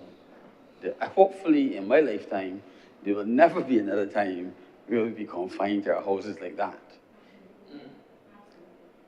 But it was a program that involved a significant number of players numerically and groups, and the University of the West Indies participated. And young students, some medical students, participated in gathering the data. And I dare say some were suitably rewarded when the government gave national awards at the end of the pandemic. Sir, with your permission, I want to read one item, sir, in this resolution. And it says, whereas the government of Barbados recognizes that by 2050, 1 in every 5 persons will be over the age of 65. That, sir, is not a frightening statistic. It's a real one, sir. I have crossed that 65 bar, sir, and I suspect if you have not done so, you soon will. But, sir, it tells the country what we can expect in the future.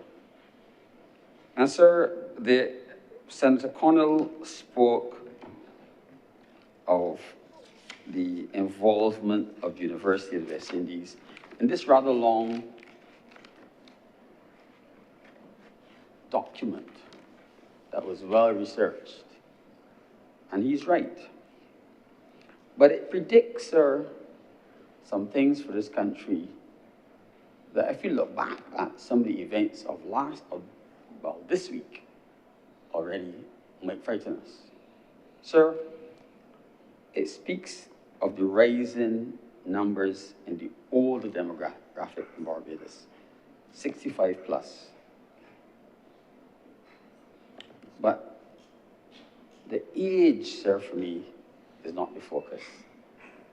It says that for Barbadians, there has been an increase of 2.3 years in life expectancy from age 60 between 1990 and 2017.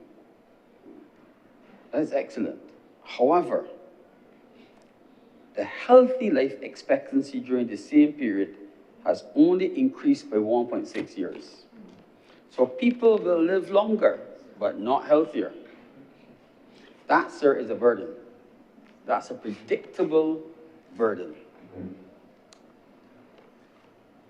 So while we can be happy that in the future we might live longer, we have to start thinking about how will we provide for this longer life in a less healthy state. And can a government do anything to reduce some of its long-term costs by putting some money up front? And I think, sir, that I some time ago spoke in this chamber, most likely during an appropriations bill, about the importance of purchasing and allowing medications that might reduce complications from a chronic, non-communicable disease that might cost more than the cheaper ones, but the long-term benefits will more than offset the costs in the future. And, sir, that clear statement, probably to my mind, backs up that statement, that if we can predict something is going to happen and we can possibly prevent it, or rather something unpleasant will happen and we can prevent it, then we probably should. But, sir, it also said that in 1990, 2000, and 2010, the population census reports for Barbados revealed a 17% increase in the size of the 65-plus segment of the population. Not the under 15s. We weren't having babies. We were just getting old. So when we came to this chamber, sir, relatively recently, and had an amendment to the National Insurance Act, and earlier on we spoke about my colleague, Senator Worrell, spoke about the wonderful possibility of retiring at age 60. I asked, how? How will we retire at age 60? What will we find in the ground in Barbados that will make this country very, very, very, very wealthy. And we have a national fund that will give people large retirement pension plans and allow them to retire at 60. Sir, it's not going to happen. We have to be realistic and accept where we are and do the best that we can to keep people healthy. But sir, in that same statement, it said that the share of older people over 65 relative to the population has increased 11.9% to 13%.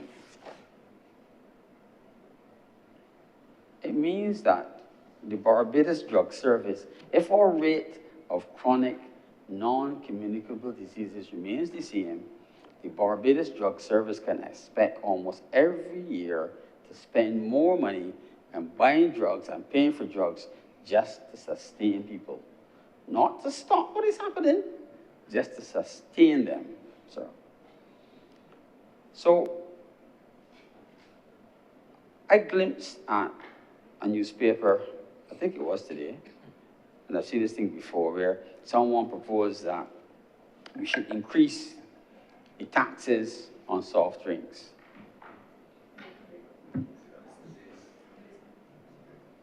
And having read this document before, I thought, well, I wonder, I didn't check to see the name of the person who wrote it, and I wondered, I said, well, maybe that person is thinking right.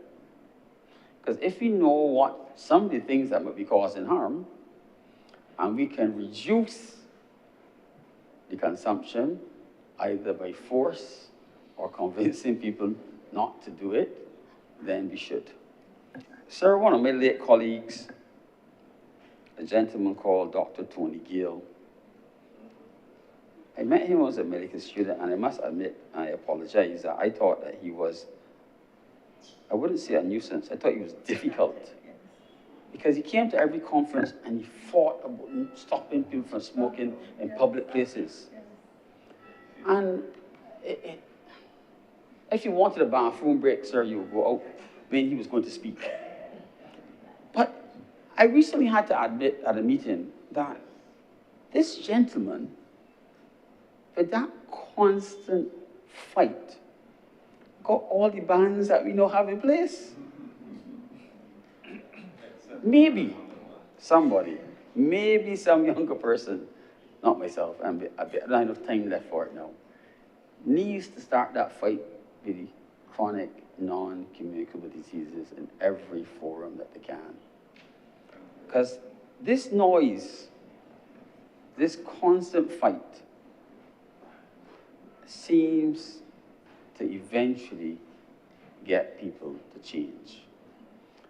If we only produce policy documents and the public at large do not hear the details, do not understand what it really means, and it's not explained to them, we'll be in the same place 30 years on, having the same documents, sir. I thank you. Thank you very much, Senator the Honorable Christopher Maynard. Senator Andrew Du Bois.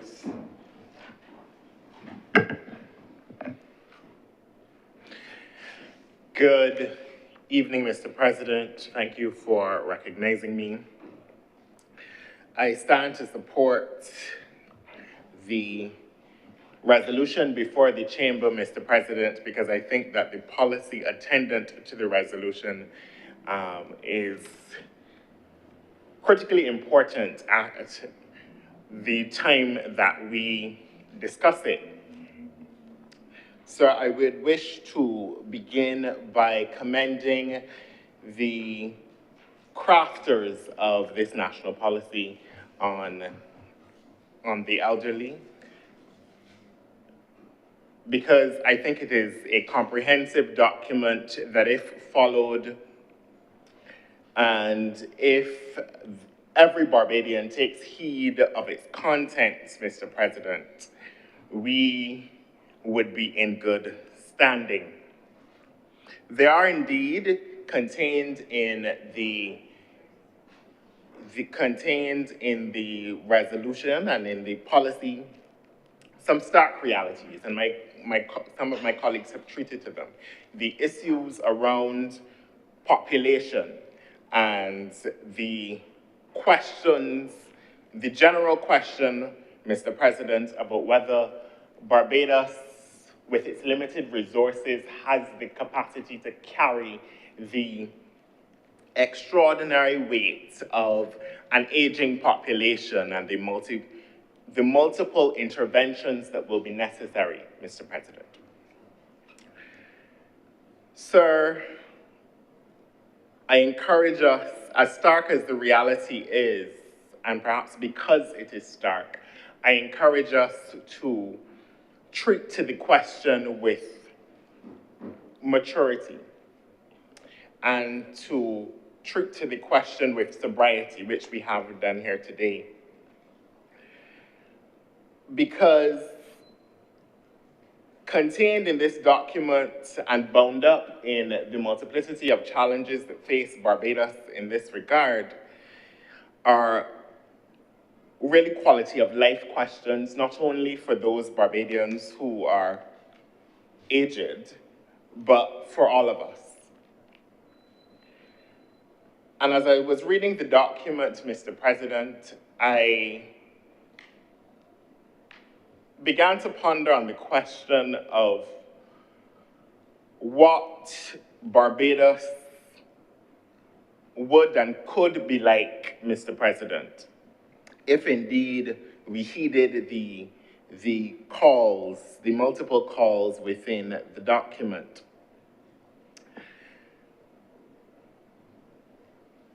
Let me say that even in the context of the stark realities around the aged and aging in Barbados, that this government is taking extraordinary steps to alleviate the worries and the concerns of that population and those who care for them, sir. And as I say in here all the time, I am both struck and impressed by the reality that we do not consider this in a vacuum. This policy, as you're well aware, exists alongside disability policy and the Rights of Persons with Disabilities Bill. It exists alongside broader interventions, Mr. President, in the social services sector aimed at bringing the services closer to the people and certainly increasing the efficiency of the traditional agencies through an amalgamation of those traditional agencies into a single amalgamated social empowerment agency, Mr. President, with satellite offices across the island. Just last week, we saw the opening of the first one at Six Roads, and there will be others opening in short order. And I say that to make the point, Mr. President, that that this government is serious about the interventions it makes in this space. It is serious about the interventions it makes in this space, sir, because the generation of Barbadians who are aged and aging, well, we're all aging, but aged and aging, have contributed immeasurably to this country. And we have the responsibility as younger Barbadians to care for them, and not only to care for them in the kind of paternalistic and traditional way that we often think of care, but also to create the enabling environment, Mr. President, for their continued flourishing and for their continued active participation in this society. Mr. President, it is why the government of Barbados is constructing or has created rather, the elder care program that some of my colleague senators have spoken to in this debate. A program that permits individuals to go into homes and to assist, particularly those individuals, sir, who do not have the benefits of persons living with them and actively caring for them, and others. And this is an extraordinary help, Mr. President, particularly for those who are caregivers for persons who are older, because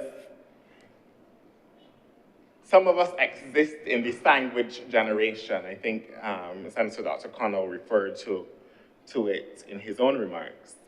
That generation of Barbadians who are sandwiched between our grandparents and the children that would help to alleviate some of the challenges around population, Mr. President, and the extraordinary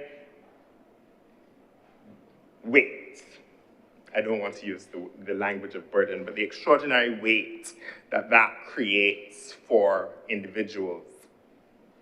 And it is those kinds of interventions that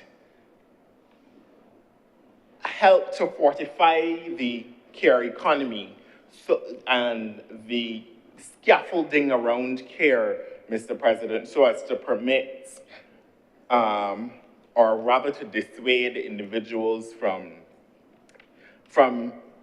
neglect in the face of that extraordinary weight.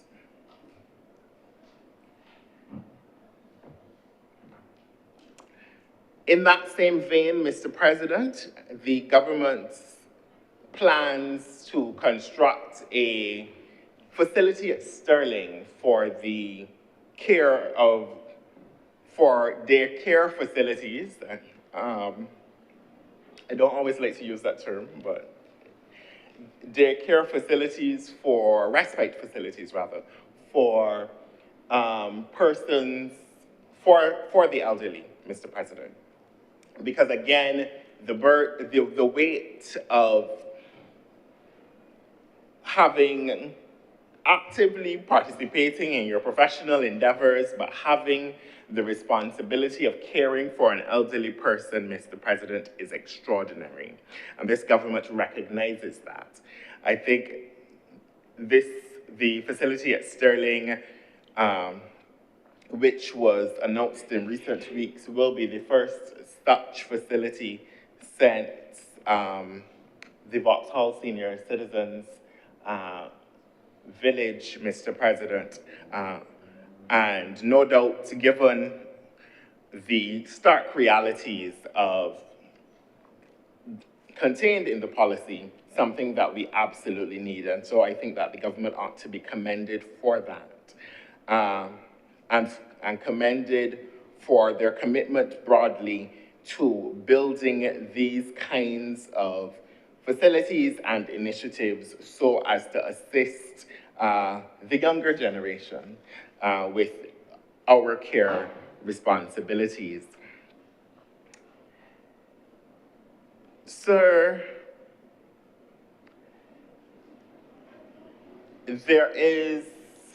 many of my colleagues, Mr. President, spoke tangentially to the issue of Alzheimer's and dementia.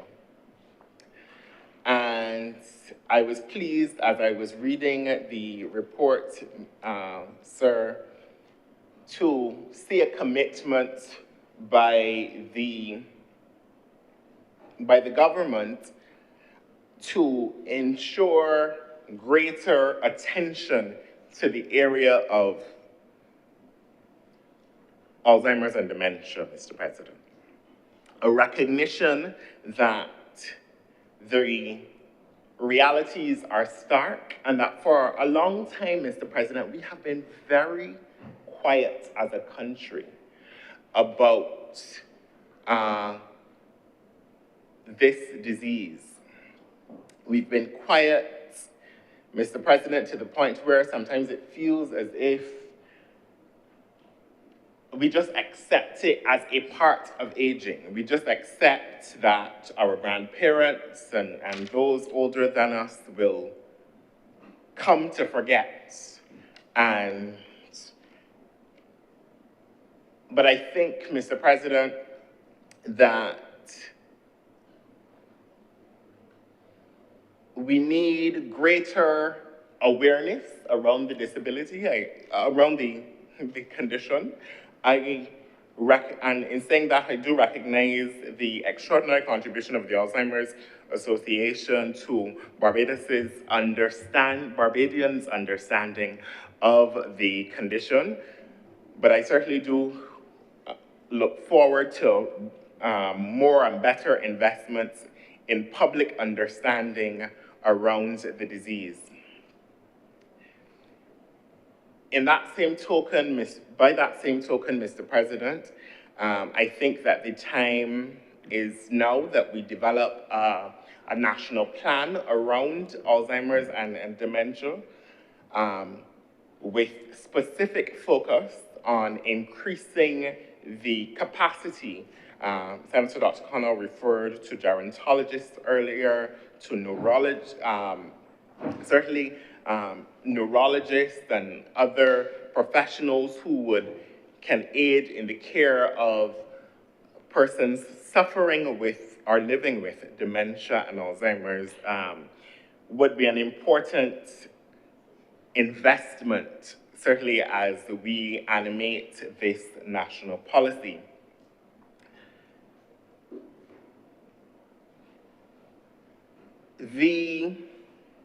And I talk about this, Mr. President, from some personal experience. I've spoken in here before about the extent to which I'm a grandmother's boy, and we recently, just a couple months ago,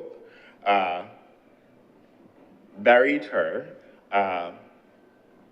and it was Alzheimer's and dementia was a disease she lived with in the latter stages of her life. And so I happen to know well, Mr. President, the realities of caring for someone with the disease. And I think as a region, but certainly as a country, we need to invest in both the public understanding of the disease, but also in the kind of scientific investment and care for the disease, because it does not appear, I'm not a scientist, Mr. President, but I think the data indicates that it does not appear that it is going anywhere. And so I think we have to match our investments, things like the National Development Scholarship, things like other investments across the health sector in not only care for Alzheimer's and dementia patients, but an understanding of the disease, Mr. President. Because the prevalence, it certainly appears to be reaching an extraordinary amount, and we need to do something about it in a concentrated and implementable way. Mr. President, I wanted to address this notion of the digital divide, and because we appreciate the extent to which the e-commerce activity, the digital environment, is a place that is ubiquitous at this stage. It is everywhere, and persons who are older must indeed participate in it. I spoke earlier about the wonderful interconnectedness of national policy in the social services space, and as we were developing the national policy on disability and the law, we spent considerable time ensuring that there were protections embedded in that legislation and in that policy to ensure that digital services were accessible to persons with disabilities, making the country really and the private sector commit to that accessibility. And it is important, as is evidenced by this national policy, that those accommodations are present for persons with disabilities and present for persons who are older, and that we invest in them as well. So that things like the digital accessibility tools and rules that ensure that a person can navigate their e-banking with ease, or that government services are accessible to persons with disability. I keep saying disabilities. I presume naturally, because there's sometimes a nexus between the two things. But are accessible to the elderly, because sometimes one of the ways in which persons can keep their minds active and continue to contribute to society is through the carrying out of their ordinary business. And we have to commit, Mr. President, to making these tools available so that government services, certainly our commercial banks, and certainly in the Ministry of People Empowerment and Elder Affairs, we're having a conversation with our commercial banks around this, so that the tools that we come up with in this area and the guidance that we provide will no doubt contribute to the accessibility, continued accessibility for persons who are older.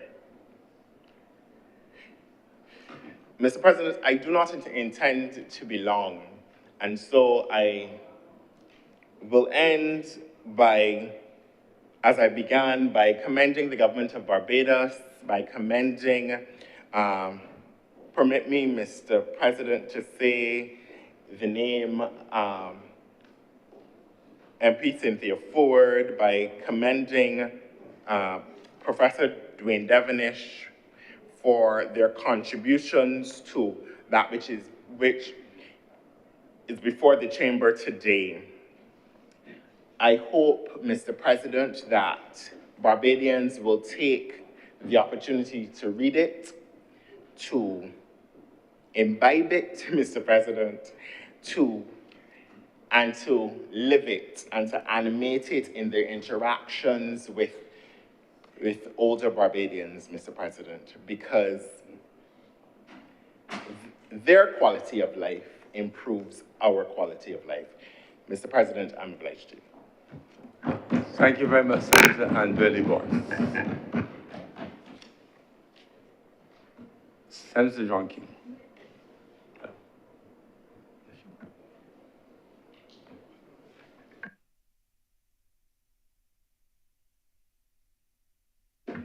Senator Cummings. Mr. President, thank you very much. I want to express appreciation to all of the honorable members who have spoken and who have contributed in no small measure to the policy in the first instance and the debate here today. Senator Worrell, in his contribution, made a number of strong points, and certainly I think all of us identify with the idea of a grandmother, a great-grandmother, or elders in our communities, but more importantly, keeping our elders in our homes. Dr. Connell and Dr. Maynard, Mr. Maynard, spoke with not a small amount of medical expertise, and we appreciate their inputs, and the same for Senator Andrelli Boyce, who just spoke. Mr. President, this has been a full day, and with these few words, at this point, I beg to move that this resolution do not pass. The question is that this resolution do not pass. Those honorable senators in favor, please say aye. Aye. Those against, please say no. Methinks the ayes have it. This resolution is now passed. I know. Mr. President, I thought you were gonna. Yes, please. Mr. President, we refer to announcements by Your Honor the President. Yeah.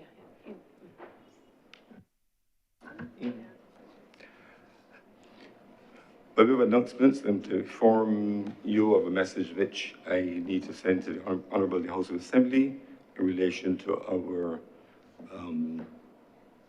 small adjustment to the Tourism Amendment Bill. And it reads as follows.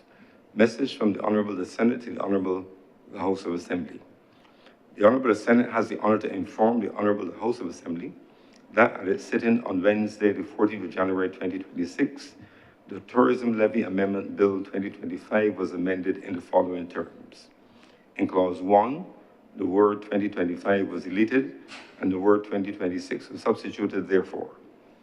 And the Honorable the Senate transmits the amended bill to the Honorable House of Assembly, inviting concurrence in the amendment to the bill, dated 14th of January, 2026, and signed by me. And that's, of course, a timing difference between the House dealing with it in a few weeks ago, 2025, and now 2026, so we have to make that small technical adjustment for purposes of regularity.